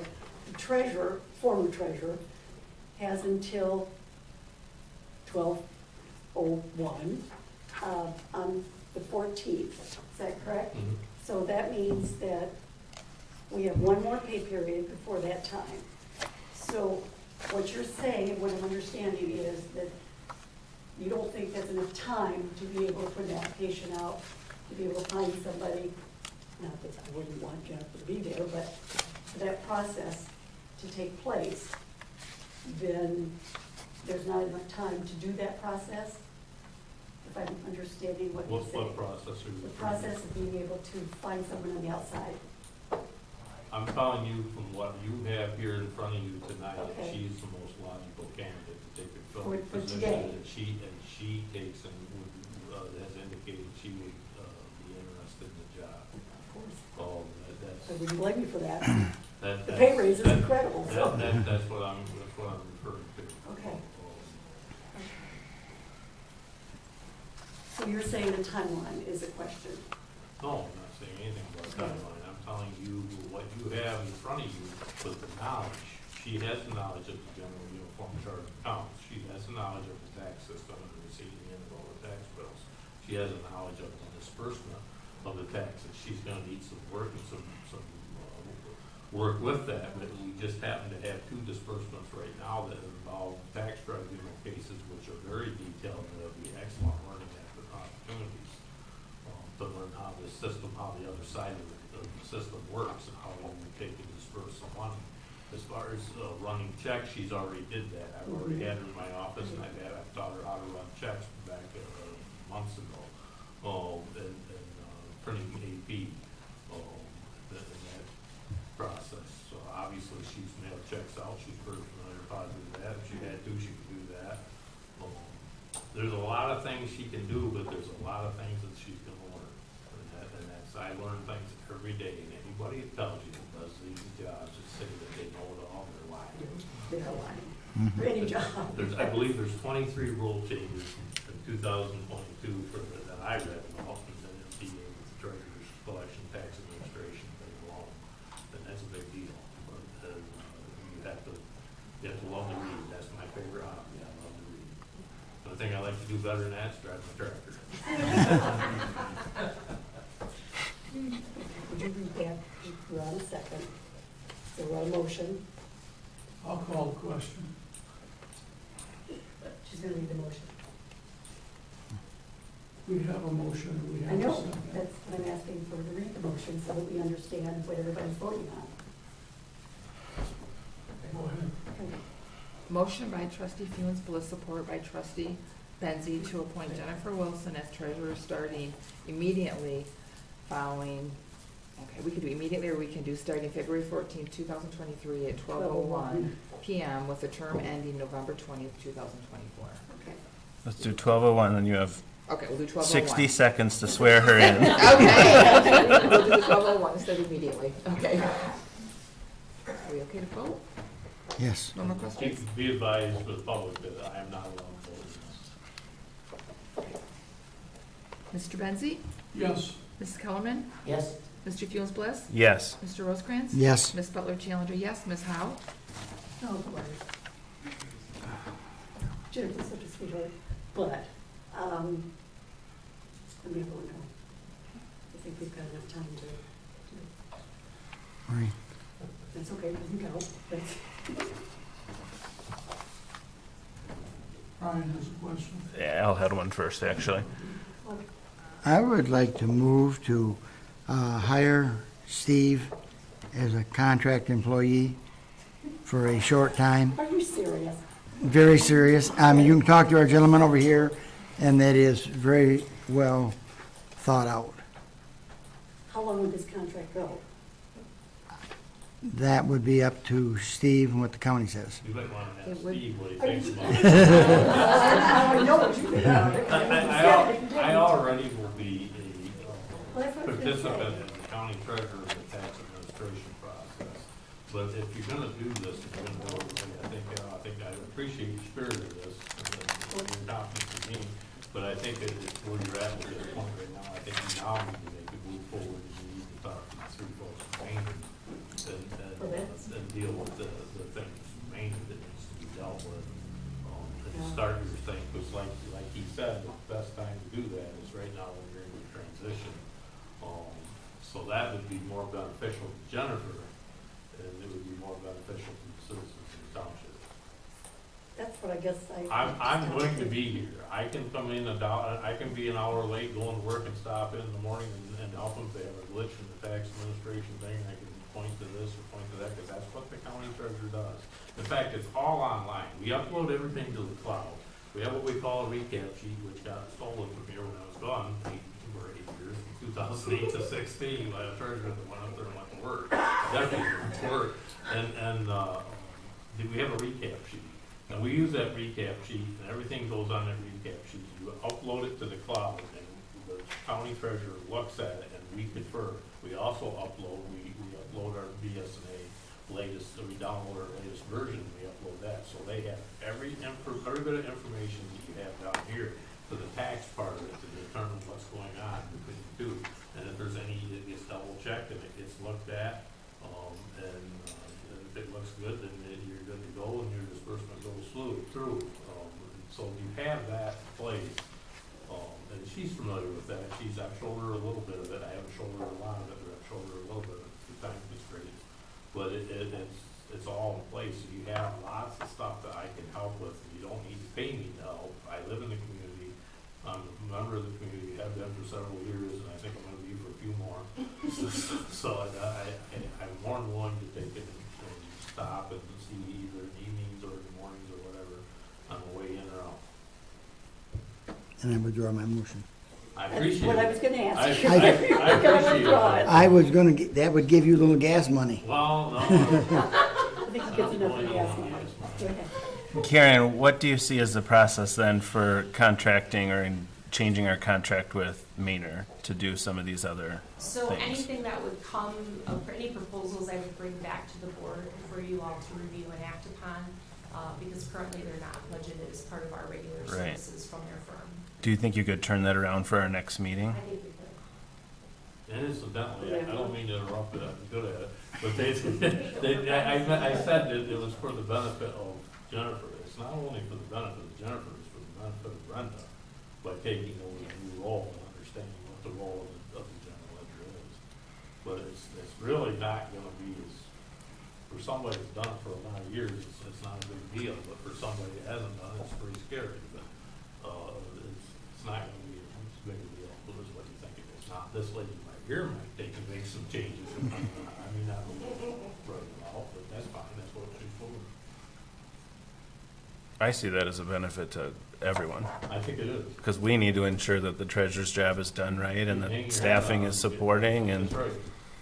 But I'm actually proud to think that we're doing it. My tenure here leaving, and I think that's a good thing. It's a perfect time to do it. It's just meant to be. Okay, Neil, I think we're done. We took a vote on that, so we're all set. And that passed, correct? Okay. So now we'll go on to 14, for those that have the agenda, new business. It says, thank you for that. Thank you. All right, items of introduction and discussion. Okay. Superintendent Hildebrand. So we're going to discuss. Thank you. The Chief of Police is here tonight. This is a mutual police assistance agreement with DeWitt Charter Township. We previously had a similar agreement with DeWitt Charter Township that we signed during 2020. I believe it was Chief Lindemulder at the time, former police chief Lindemulder, and myself were chosen by the board to execute that agreement. This agreement was drafted and has been updated by David Revore of the Revore Law Firm, who handles criminal matters for both jurisdictions. As leadership at both townships has changed, DeWitt Charter Township has requested the agreement be updated prior to the 4-year termination date. And the following agreement is very similar to the previous agreement, must be approved by both governing bodies, requires both a request for assistance and a response to the request. Requests can be denied.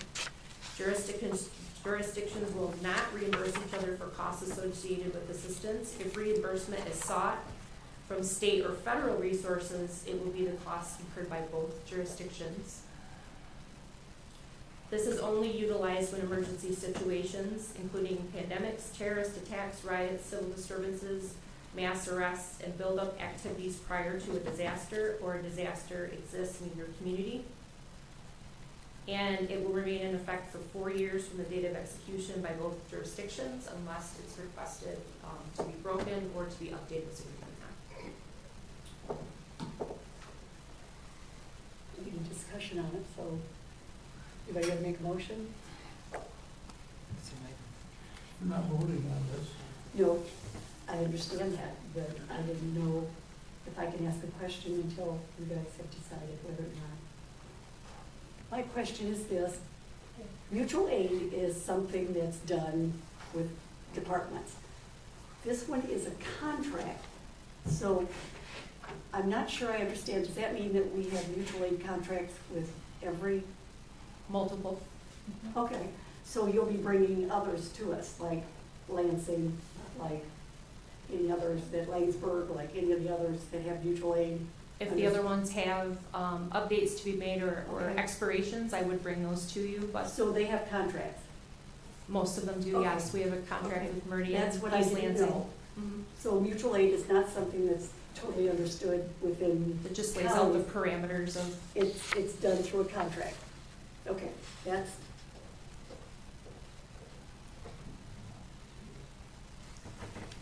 Okay.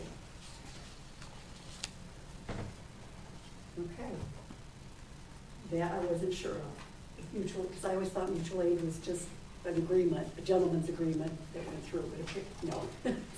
Okay, gotcha. All right, we have 2023 recommendations for road projects. thank you. George Baker, the chair of our road committee, is here tonight. Trustee Al Rosecrans is also a member of that group, as well as Trustee Benzie. So there are others in the room that can answer questions in addition if I cannot. During the township's budget process, we allocated $600,000 for the Department of Public Works roads budget line item. Projects were not released by the Clinton County Road Commission at that time. We did know, however, that we were going to be undertaking the mill and fill project on Webster Road. Thank you, Chief. On both chiefs, thank you. On Webster Road, so we did factor in the cost of the engineering for those projects, which is $133,048. You also previously approved a contract to take trees, stumps, and do some ditch work on Drumheller and Center Roads. That total, with those projects together, is $163,048. The road committee reviewed the projects that are listed in the memo and decided to proceed with the Hawk Hollow Drive project, which is $522,500. In addition to the regular work that the township does each year, listed in the spreadsheet of brush spraying, overbrand crack filling, chip sealing, chloriding, and mowing the gravel shoulders, you would need an additional $380,548 from the general fund balance in order to complete the project at Hawk Hollow.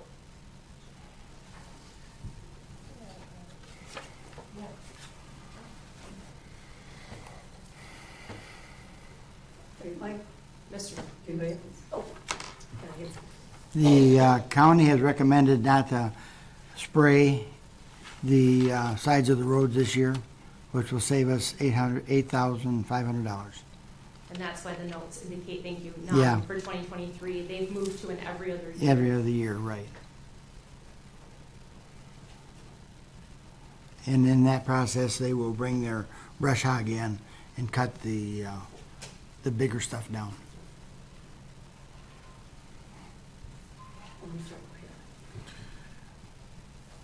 I am surprised at this number. So in some, we'd be spending like $1 million on roads? Correct. And is there a reason we didn't budget for this? Because the projects aren't available at that time, there was no way to determine what would be needed. So I used in the past, placeholders have been $400,000 because I knew we were gonna be doing the work, the engineering work on Webster Road. I added an additional $200,000, but really it's hard to estimate without having projects available from Clinton County Road Commission. But once we had the budget and the projects, well, I guess I should be asking the road committee folks, why the one of the most expensive projects when it's so far out of budget? It's the worst road in the township. It's alligated really bad, and it needs, let George, he's the head of our committee. George, why don't you come up and, There's a number of projects. Do you guys have the list in front of you, the and drive? Yeah. I included them in the memo. Okay, so if you have that list in front of you, I'll pull it up really quick. You'll see that all them numbers are rather high. And in the 5-year outlook, it's disheartening. There's never enough. But long story short, that the other two projects, the and drive and the Hunter Road, almost equal that also. There's a big debate on which projects were the worst. Whatever the case, that's a cut through through our township. So that's why we tried to pick up the heaviest load, if the board would allow it, to help the future use. So last year, you guys really helped out with a big project at the end of the year. And you can only imagine what that would have done to this project had you not done the $500,000 project last year. That was added on at the end of the year. So that's kind of what we're looking at this year. We have this big project here, and then we have another $500,000 worth of projects that are on the list. And there's many more projects that are not on this list. These are just heavy hitters, so to speak. So that's why the big number. I got a question with those numbers. If last year we spent $500,000 when. Extra. On top of Correct. the, what, 200,000, 300,000? It was That close was Have it with me. allocated? 400, wasn't it? 400. Is it? Okay, so you had $1 million, if you had 400,000, so you had, according to this, there's 142,000 left over? No. Okay, That's left over in this year's budget when you subtract. in 23's budget. So do you have that list in front of you that has the, I do. Is that the right? yes, Okay. that's the list. So that top number, let me pull that out. Is it 600,000? 600,000. Right, Correct, and if you minus the $295,000, right. that leaves Those you are with, standard projects we complete each year. correct. And the reason the chip seal is so high is every other year, they come through our township. So last year, we did not do any chip sealing, so that's why that chip seal is heavy this year. No, I understand. So without starting with the 600,000, if you subtract the estimated project cost of 295,000, and then you subtract out the previously approved project cost for Webster Road and Drumheller and Center Road of $163,048, that leaves you with a balance of $141,952. So what we're asking for is So we're from the board. asking, yes. What are you What's asking? left over from 2022 was $228,911. That's gonna go back to the general fund balance. So I'm letting you know that in 2022, that amount of money was unused. Not the 141. No, Okay, correct. so actually 142. So, So we're asking the board if they would, the difference of that is that 380,000 down at the bottom. right, That's the difference that would be needed to finish the project of the $522,500 project. 22, which was the mill and fill, or. For Hawk Hollow. Okay. So we're short I was gonna to say, do what that is short? project, correct, out of our $600,000 At the bottom, budget. it says 380,548. And that doesn't include the 141 that was left over from 22. That does include, that's Doesn't. not from 22. That's So from- of the $600,000 that's up there, Right, what's left after the regular projects and the projects approved for Webster Road and that is $141,952. That's what's left over out of the $600,000 out of budget. 600,000. And we would like to use that money and get additional monies to do another project, which is recommended as the $522,000 Hawk Hollow. But you wouldn't pay it off your own balance of 380. That's what we need That would more. pay it off. That's what Right, they're requesting. that's what I'm understanding. So the 142,000 you want to apply to another project, No, not to, it's applied to the Hawk Hollow project. okay. Yes. Hmm. Thank you, At the end of the day, they need $380,548. That's where the numbers, when I go to try to figure them out. So thank you for the explanation. I have a It's question. appreciated, yes. George, where's the cost share here with the county? The county has some cost share. There's a cost share. They can give us some cost Not share. $95,000. 95,000. That's estimated. And then that's estimated, but that's not part of this proposal. What we have here, Karen, this ain't part of this proposal, we have the 95,000, it's not included. It's not included because generally they determine what the amount is and they generally determine what project they apply it to. So So, they're taking them off the balance of one of these 2 projects, 3, 4 projects. Yes. whatever it is. Okay.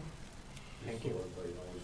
thank you for bringing that up. Thank you, George. I don't count on that because it's an estimate and they apply it. Oh, these are solid numbers, they're not estimates. No, they're estimates. They're They're estimates. estimates, They're so they're estimated. Bath They're Township's estimates. Right, so the county estimate would be the 95. No, county gives us a share. Right. We get a share back from the county of estimated $95,000 Okay. this year. So we're dealing with lots of estimates. Okay, that's, Your $95,000 is a formula of the Act 51 money that comes Yes. back to the township, which Act 51 money is gasoline tax that you pay. okay. At the time that we had the meeting of the road committee, I believe they were asking us to have a decision the next day so they could put projects out to bid, Correct. or shortly thereafter. So picking a project was important to the road committee because it gave the road commission time to put it out and see what get a harder estimate of what the numbers might be. Bids went out January, I believe, end of January the 30th. When do the projects begin?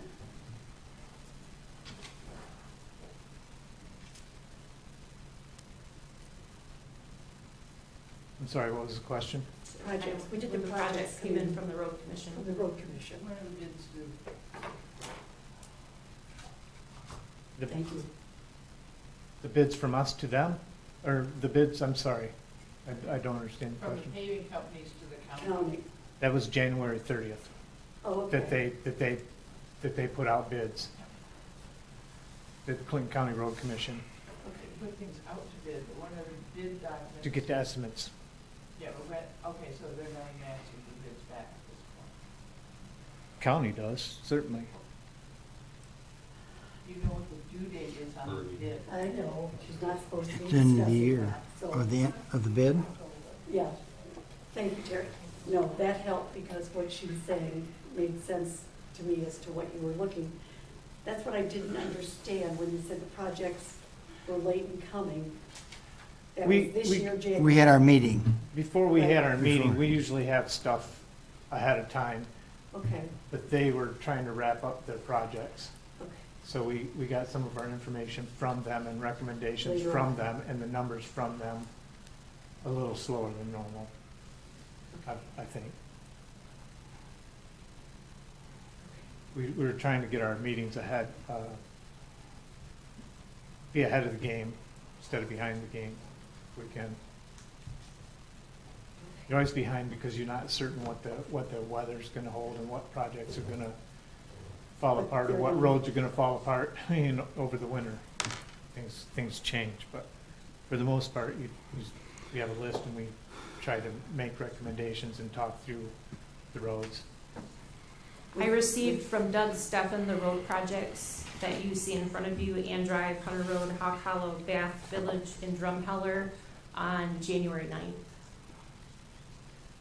So we turned them around pretty quickly when the road committee met on January 19th. So January 9th is when they had the projects, That's when they provided the information to me via email. right? Okay. Bill, I'm sorry. Go ahead, Brenda. Does the $95,000 is estimated from the county, does that subtract out of the 380,000? It would. Yes. Good. Okay, I just want to make sure I was It's gonna come out understanding of it one right. of them. Yeah. Okay. Exactly. Okay. But which one? It will affect the bottom line nevertheless. Yeah. But it's up to their determination, which is why I don't factor it in. Okay. So it's shorter overall. I know. Yeah.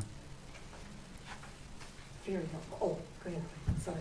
It seems to me that more prudent this year might be to go with the Ann Drive, Gary Lane, that one, or the Hunter Road, knowing that this is our chip seal year and we're doing this extra Webster. We're already sort of in a high-cost year. To choose then on top of it, almost the highest-cost project to do voluntarily, seems like maybe we could put that off for a year when it's not a high-cost year. You're gonna be doing Webster Road in 2024, so Webster for 2024 is gonna be a high-cost year as well. Exactly. Sure, Yeah. then in the future. Okay, Yeah. just letting you know. But it doesn't say that it's, even though you have to agree, because if you put Webster Road, Hawk Hollow, it's over $1 million. Marie, Alan has a question.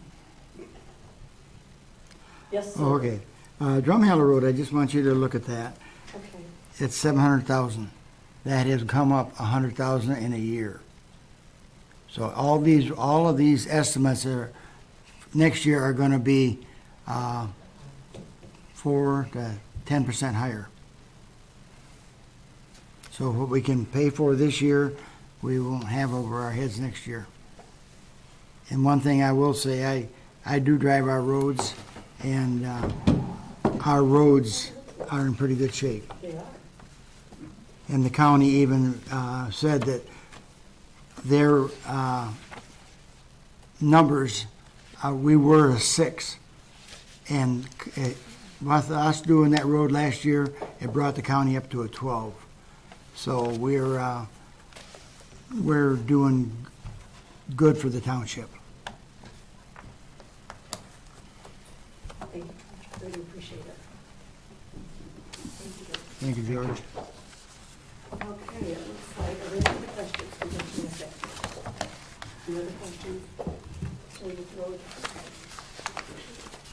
We are on 14C, resolution that allows the board to receive the tax for that's good. Regarding assessments for resident taxpayers. Okay.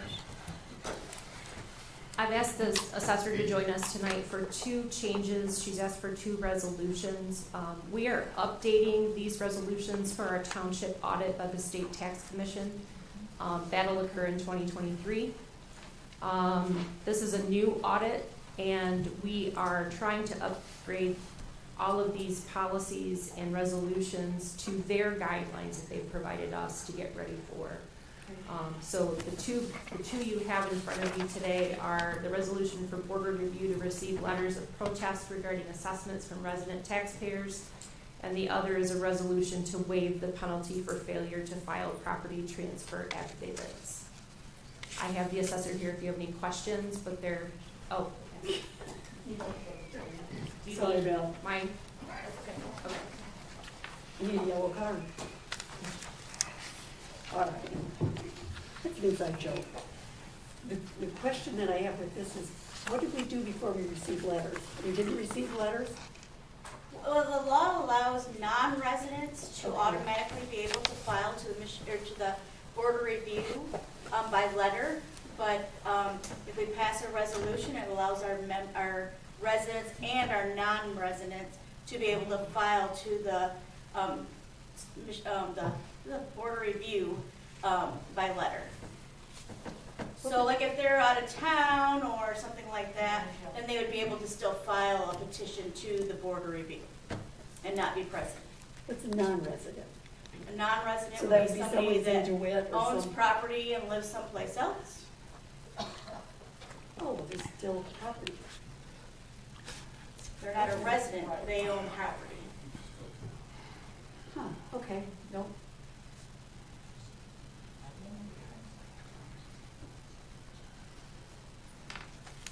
Is there anything, does the board have to pass these eventually? Yeah. Run a discussion? I would request them to, I would bring them back to you approve on them the 21st. and adopt them. So we plan to bring in those back? On the 21st. So they Very go- good. Cool. Thank you so much, that helped. You're welcome.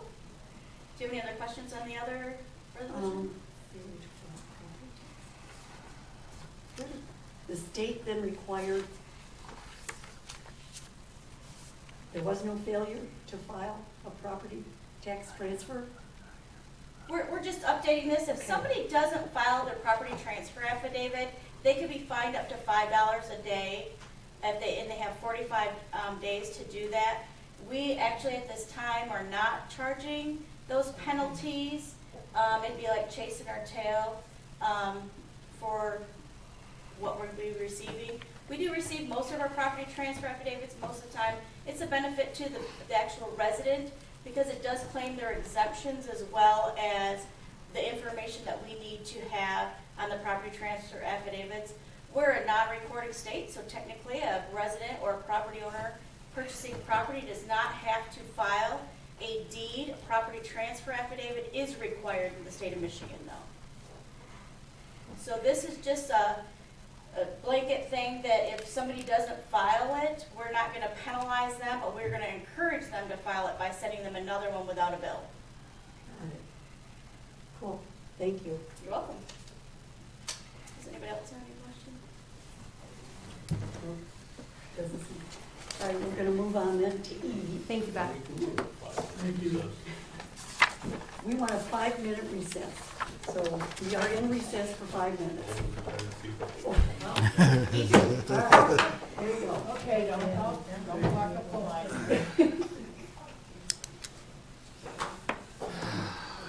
You can actually stand up and stretch if you want. I was out of state 1 year.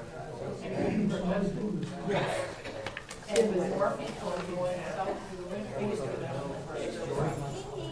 Oh, that's a good point.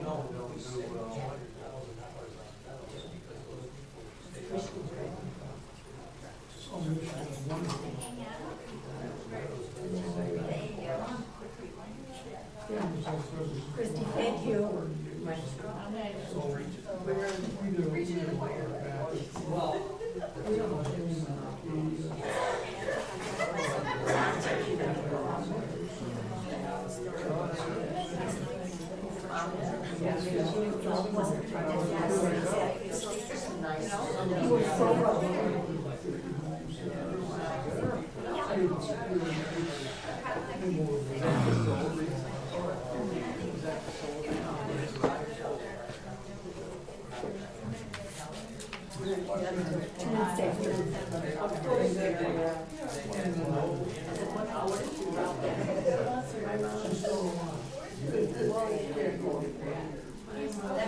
Brenda, you needed more work, right?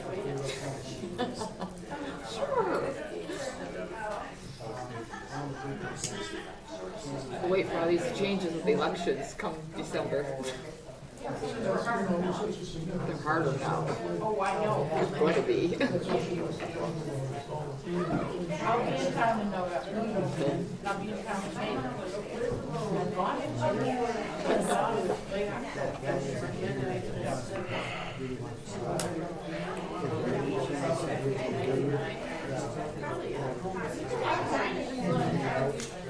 I knew it's getting hard because I was surprised at that, frankly, but you had it real well, that's why I was a little surprised when I said that earlier, but then I guess he doesn't get out of it.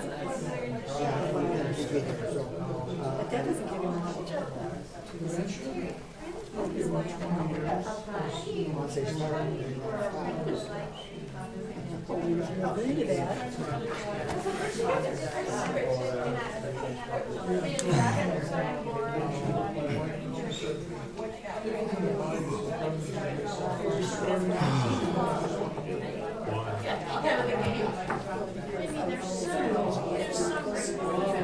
I needed to get one of my special events, you know, that I would go on trip. I don't want to go to sleep, do you?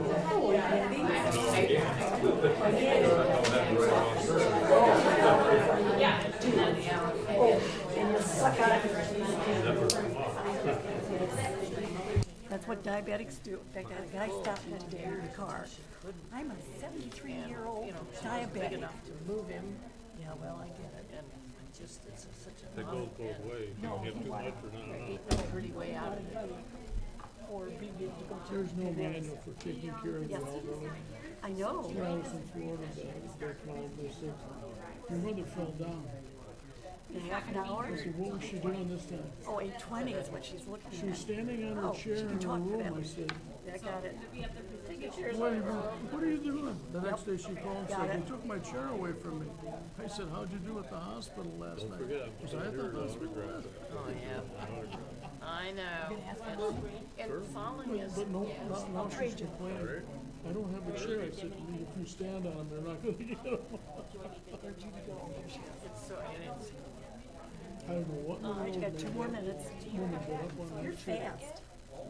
She wanted Well, and she did. And she's always done what she wanted. Yep, that's, my mom was pretty much that way too.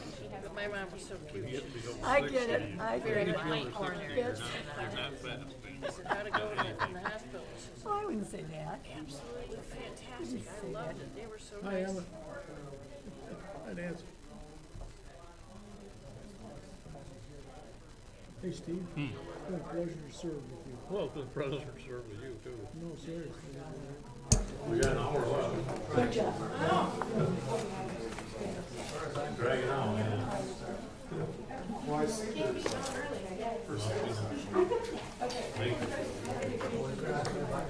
Okay, call us back from our break. The next one is E, which my understanding is Judy's going to fill in. Judy, you gonna fill in? The consultant is walking in. Oh, well, bless his heart. Perfect timing. You all get to clap for him when he walks in? Yes, let's do that. He is in the theater, so if you would appreciate that. I'm sure you would appreciate it. I guess we'll wait for our speaker.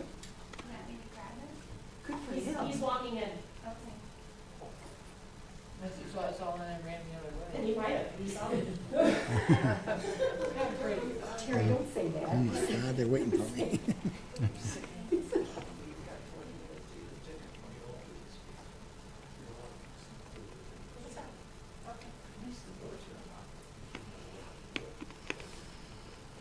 Poor guy, he doesn't even know what he's walking into. That could be said of many people in this building someday. Have you seen that report on the conversation? This is what he's gonna talk about, ma'am. Couldn't figure out why that door was locked.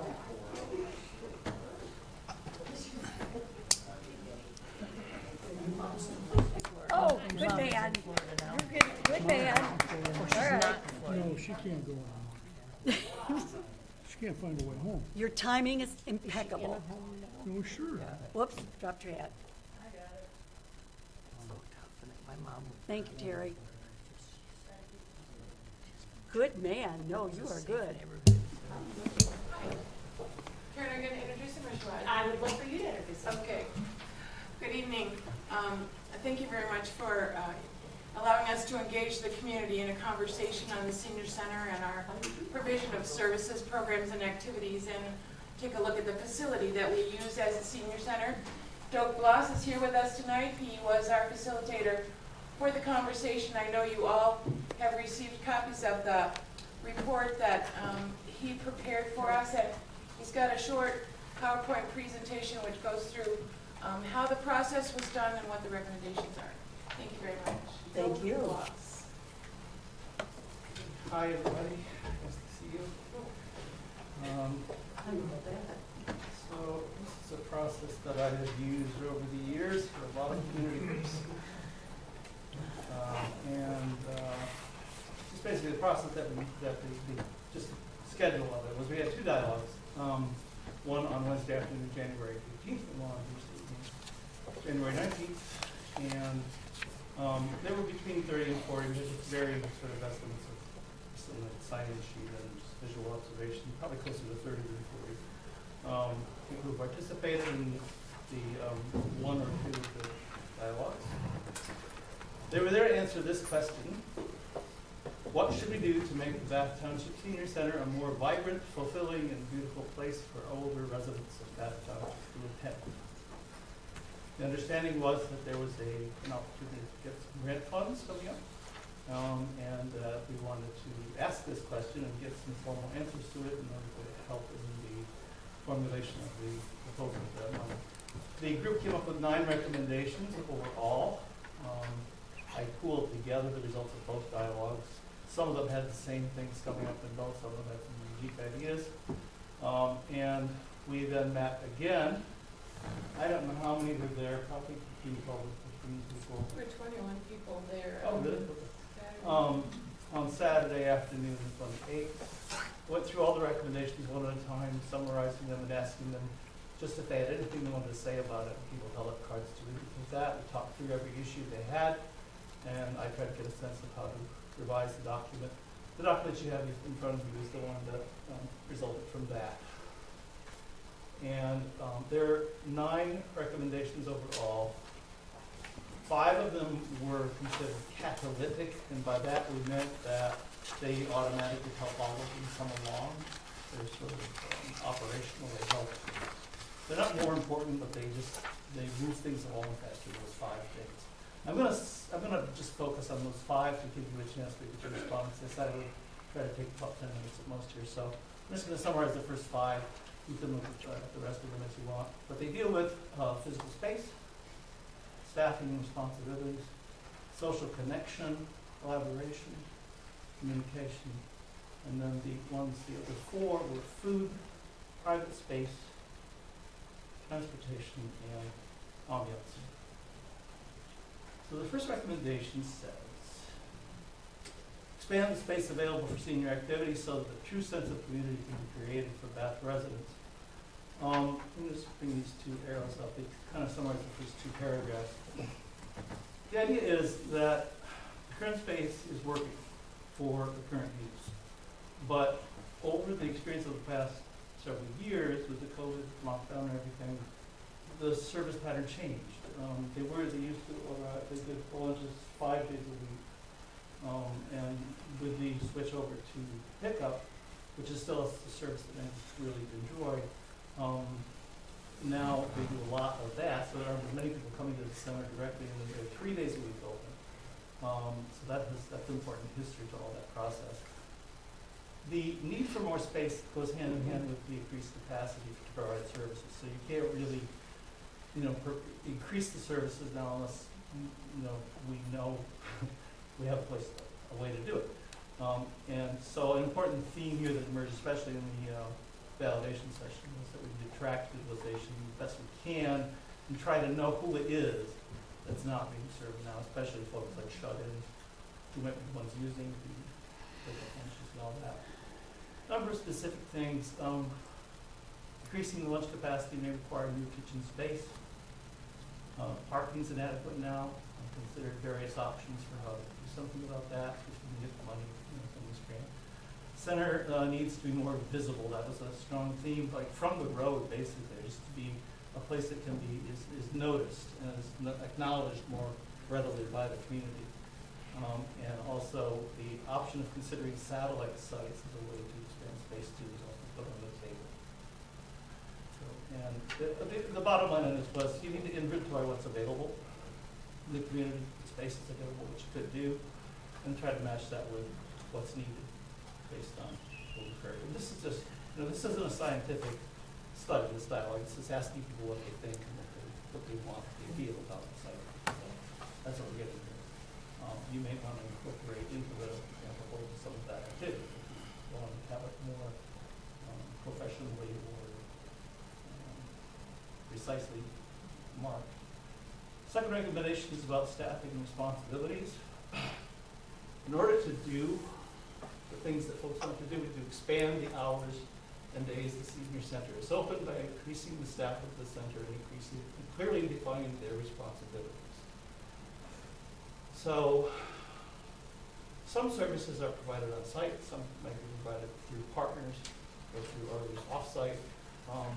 Either way, you need someone to be able to coordinate that kind of stuff and getting two things and through the maze of some services you have to them. So there's four functions, there's core functions that staff would need to meet. That would be coordinating and linking people to what they need, establishing and maintaining partnerships, staying up to date on what's available and how to access as things change, and how people can get to the things, and you want someone to be able to handle that. It's kind of like that person. I happen to have a great insurance company to make up and Medicaid and legal. Like they actually walk you through how to talk to a doctor. Someone that can just help you know how you're supposed to get through the things and help you do that. That's this idea. Enlist and supervise volunteers. Another function of this staff. Important that the staff be enthusiastic and set the welcoming tone of the center. It's really critical. And we acknowledge in this recommendation also that the grants that are currently targeted are about space, about expanding space. Funds for increasing the staff, if you can find them though somewhere, would demonstrate the need for additional services. If you funded like a full staffing for the center for a year or two or so, that would certainly help to show what could be done with it if you got experimental through another grant or whatever. The third recommendation is about social connection. This was moved up at the validation session into the catalytic group because it's so important. Improve the center's function as a place for seniors to connect to each other and to the broader community as valued, respected members of the community. This, people said, was the greatest need, to be valued and respected. And as a gathering place, the center can build on the strength of seniors as a movement. COVID sharpened our understanding of the importance of this social connection. Isolation itself is a health risk to older residents and compounds the emotional and mental health concerns that we may have, that they may have. And the expanded hours are needed to maintain a welcoming presence at the center for folks when they want to come there. Reaching shut-ins is a big concern about that. Be organized in the follow-up people, so if someone shows up, having it part of the process, the practice of the center, that there is organized follow-up to make sure they had a good time, would like to come back. If they didn't, what you do, that sort of thing. Offer support groups, either at the center or through another site. Assign people as two newcomers to help them be a buddy or a guide as they get to know the center.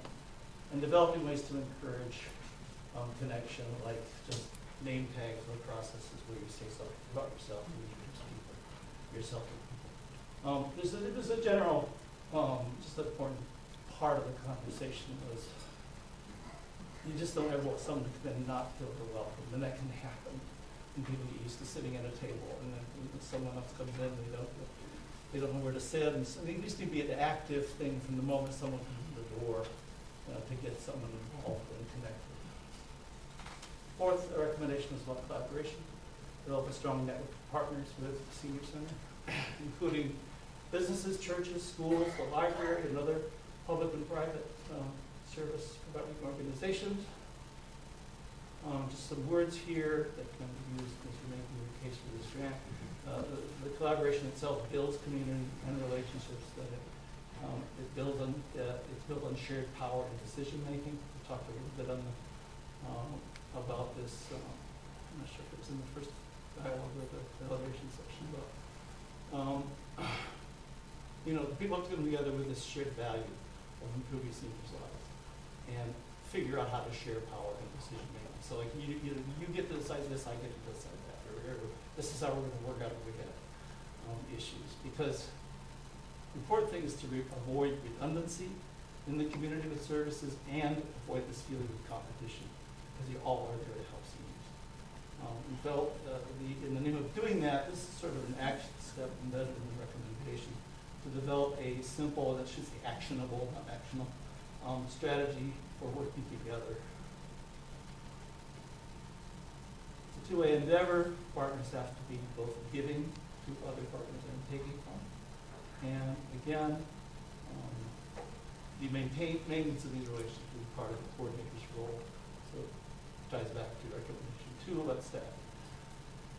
And the fifth and final catalytic recommendation is about communication. Improve communication to the community about the senior center and its programs and activities. This was mostly what that was about. After the first 2 dialogues, in the validation session, we got into some other aspects of it. The main thing is a lot of people don't know what's available right now, and current communication strategies aren't reaching them.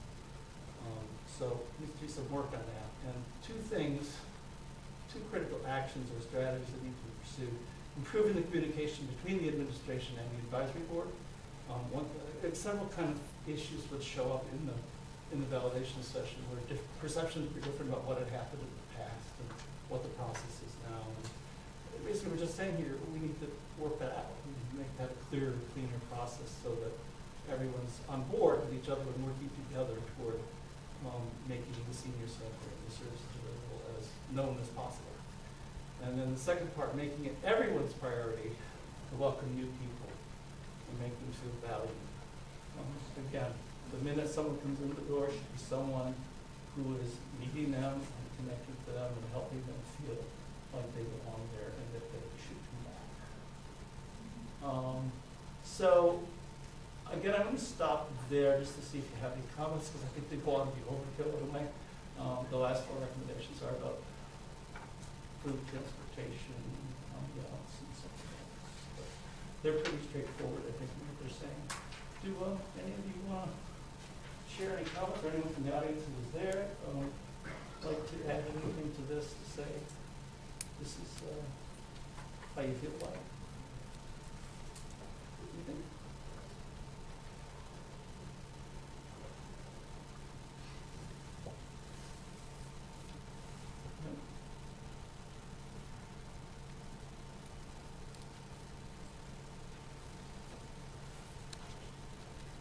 I thought this was a very good learning experience for the Senior Services Advisory Board.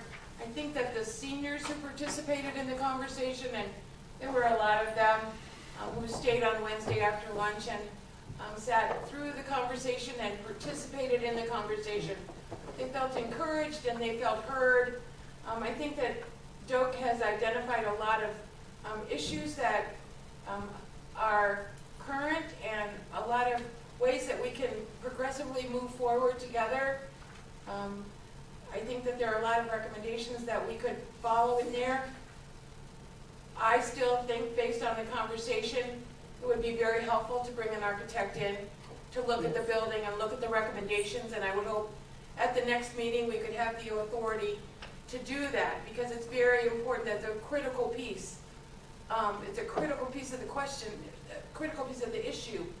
We can't answer the question, is it possible, without knowing what the numbers are, or whether we have enough parking, or where we could put this. So it's, in our opinion, that's the next step that we would like to have the architect come on board. I only have a comment. I was there for 2 of them, one on Wednesday and then one on Saturday. That probably was one of the best dialogue discussions that I had seen, other than what we were having with Webster Road. I think it's really important, because I'll dovetail on exactly what Judy's saying. it's very important that people be heard. And I think you did a good job in allowing people, as tough as it was, they were firing left and right, which is what happens with those kinds of things. But yeah, you're moving the whole time. So it was, to me, one of the better pieces, just to be able to have people with their dialogue in how they felt. So it was definitely worth the time to be there. I'm glad to hear that. I That dedicated was- my career to that. And then, It was. So thank you.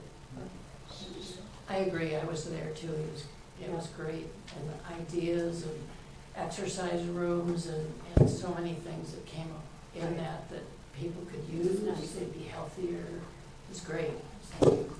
you're welcome. Thank you. Anything else? Joe? I think, my name's Joan Matson, and I live in Bath. And one of the things that's really important, I'm a senior, and I belong to the East Lansing Senior Center. Yeah. The most important thing for me is getting that newsletter that tells what all the activities are quarterly, so I can make a decision about what I want to go and do, and I don't miss it. There's an event coming up that's a one-timer, like a guest speaker or something. I don't miss it, because I'm not calling or going there every day. I'm not a active participant. That was talked about several times, and currently people who come to the center see on the back of their menu, like, what's the thing, but it was acknowledged, there's not really a place right now where that, people just know to go to look, and what we have there is, you know, go look at that place, that thing you see. But that required a membership, so that they have a list, so they know who to mail things to. And so that's my question. There isn't a membership here, but it's a drop-in.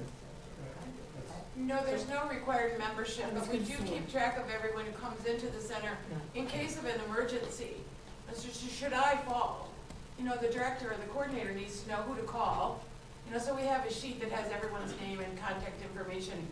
And we could do a newsletter if that's the direction that the township wished to go. Joe, the membership, do communication. they allow for people with low income to find a way? Do you remember? I can't tell you that. Okay. Actually, because I was involved in a program offered there, that's how I got involved with it originally. But then I was involved in my cafe here at the Senior Center for many years, until that kind of morphed into something else that I could fit my schedule into.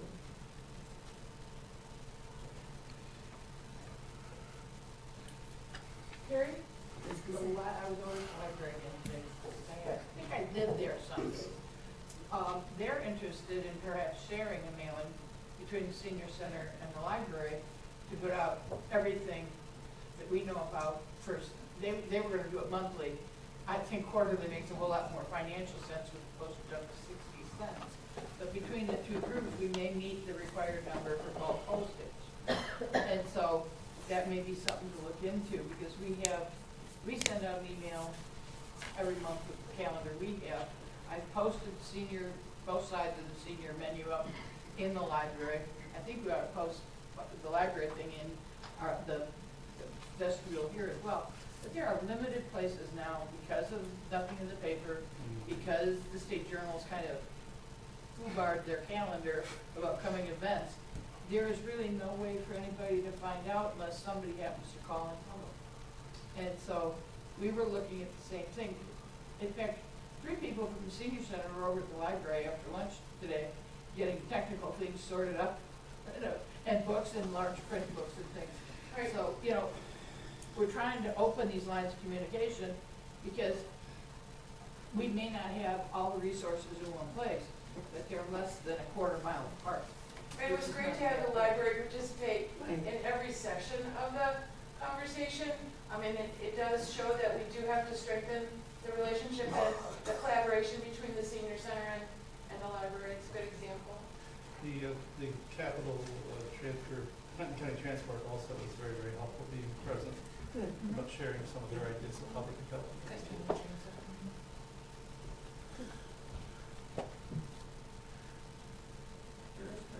Okay. Thank you for. Thank you. Thank you. didn't catch your typo. You don't wanna know what time I read the report. Well, the typo is in the report, so. Oh, it's in the, okay, then I maybe you'll need it. 1:35. All right, and our next one would be B, a large B, under 14 new businesses, item for action, there is none. So we're at 15, which is the superintendent's report. Thank you. We had a very critical incident this weekend that turned out to be very positive. It was a resident fell through the ice at their home, and 2 of our police officers and many of our fire department rescue personnel were on site almost immediately to help, thank you, retrieve the individual from through the fallen ice and get him to safety. I believe he spent a couple of days in the hospital, but he is out and has reported back to Chief Gary Smith that he is doing well, and he appreciates all the efforts that were taken to save him. It just happened to be that his daughter was outside and heard him yelling. So all the right things happened that day to save a life, and I know that our police and fire individuals that were on scene don't always go home with a good feeling, but they went home with a good feeling that day, very much so. They're very proud of the work they do, and it reminds many of them why they got into the line of work that they're in and why they're volunteering. So we wish this individual well. It sounds like he's healing well and doing well, so we hope for continued progress for him. We received 33 firefighter applications for our full-time position. Those are currently being gone through. There will be a review and a recommendation for interviews by a hiring committee. I attended the officer committee meeting of the fire department, not this last Sunday, but the Sunday before, and discussed the hiring committee and what that would look like to them. And so we will be moving forward, and I will keep you posted on those recommendations for interviews and when those will be occurring. At your next meeting on February 21st, you'll be considering an adult marijuana retail license for conditional use. Our legal counsel will be here at that time to walk through the competitive review that they did on the one applicant that we received, and you will be asked to take action on that. Once you take action on that, it will trigger the building and zoning process, which will be handled by the planning commission, and then they will be back to you for final approval on the retail license. So your first action on that item will start off of a whole string of things that will occur here at the township level. There will also, I will be attending an ad hoc committee meeting tomorrow at the Southern Clinton County Municipal Utility Authority. As a member of the board there's an ad hoc committee that's been created to consider the addition of a community to our authority. We will discuss legal matters that may need to be considered by legal counsel and what other concerns individual communities will have. I suspect that will move through, it will progress through SCUMA and then come back to each individual boards of each community that belongs to SCUMA for action. So if you have any questions about that, please let me know. But there are big things happening in Clinton County. We did have a meeting today on broadband, and I know that Jason Almarigi, our representative to that board, will be joining us at our next board meeting to provide an update on what the county is doing and how that may impact Bath residents. We committed ARPA funds from the township here to help with that process, and he'll be here to give an update to the board as to how that's progressing and to some decisions that we may need to make here in our community as to the future of that project. Questions? Please? Of course. Yes. Why not? Who's on the committee that you've hired or you've assigned for the 33 applicants? It has not been finalized yet. It will consist of the chief, David Snyder. It will consist of a couple of members of the officers there. Some of the officers can't participate because a family member or an internal candidate has applied for the job, so we wouldn't want. Oh, it's a conflict. Yeah, it's a conflict of Gotcha. interest. Okay. And then we've considered reaching out to several other communities. Meridian, we work with a lot. East Lansing, DeWitt Township. We're considering reaching out to, and it may already have happened, their chiefs or other officers that work with our departments very closely. That would be able to help us throughout that process. It sounds kind of long. We're hoping to have like a 3 to 5 member committee, but I can't tell you what it'll end up being. I will report back with that, but it could be 6. I don't know what they'll decide, but. Okay, super. Thank you. You're welcome. Any other questions? Thank you. Okay, looks like we're moving right along. So we have public statement 2. Anybody have anything they want to?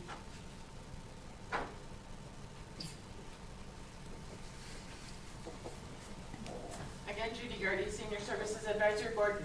Just want to thank you for the resources that you set aside for the conversation. Again, encourage us to look at the architect the next time we get together. And if you have any questions or you want to talk about the recommendations, excuse me, that come from the conversation, please feel free to contact any of us. Thank you. Thank you. Any questions?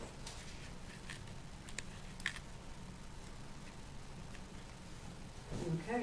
Any other public statements? Going once, going twice. Okay.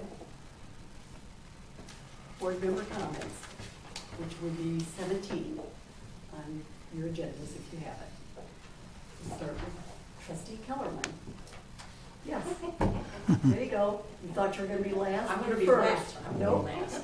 I trade on and off, so I'm in the middle, so you go ahead. I'm gonna snap you, sorry. Not very many more times. That's true. That is so true. All right, go ahead. Reserve till later. Reserve till later? I'll be last. No, you're first. I'm having to get in. Okay. Well, let me get out of the middle of this. She's first. It's been a long night. Not too long, it's only 8:30. Every day. Nothing? Me? I'd like to thank Treasurer Wishwasher for his tremendous service to the Bath community for all of these years, personally. Thank you, Steve. Second Thank that. you. Nothing to say. It was a pleasure. Some days it was more of a pleasure than others. Talk to me. No, it was a pleasure. I'd like to thank the whole board, and the community, and the staff. It's been a heck of a ride. Thank you. I think that's a good way to put it. It's been a ride. I'll go with that. And I have 2 things. One, obviously, we're missing our treasurer, which is going to be a difficult one.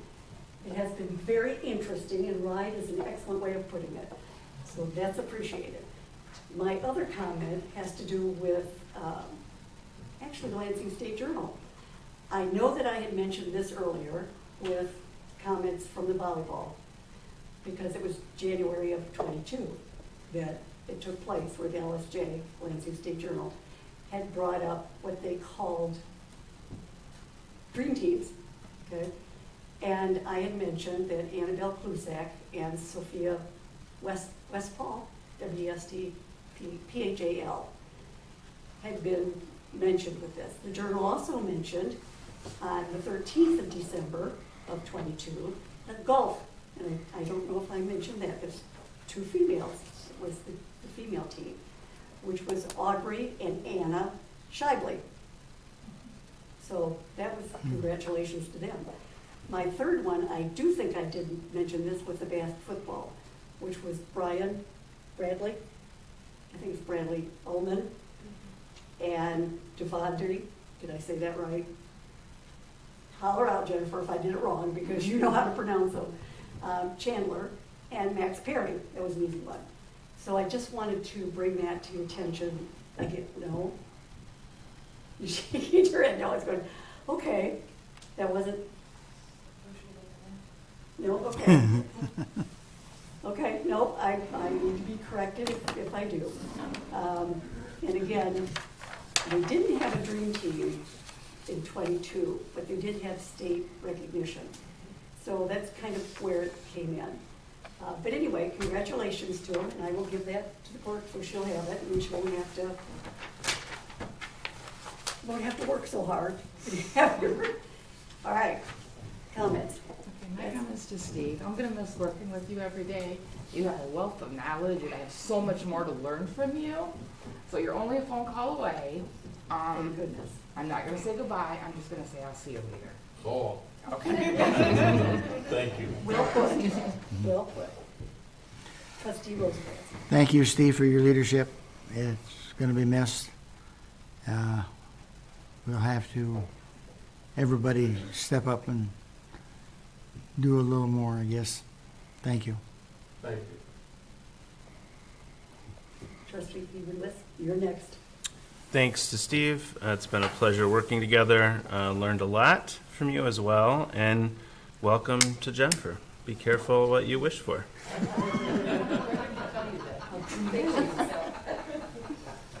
All right, looks like we are adjourned. I move we adjourn. Oh, we didn't take a vote Second. for adjourning. No, we are. Yes. Okay. Ms. Kellerman?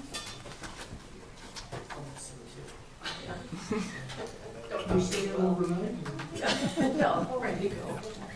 Sherry, we're voting on adjournment. Okay. Mr. Fewens? Yes. Mr. Rosecrans? Yes. Ms. Butler Challenger, yes. Ms. Howe? Yes. Mr. Wiswassen? No. Mr. Benzie? Now we are officially adjourned. Vote has been taken. And it is 8:55. Hey, Jennifer. Jennifer, hey.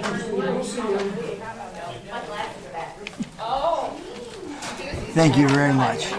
Congrats. Congratulations, kiddo. Bye.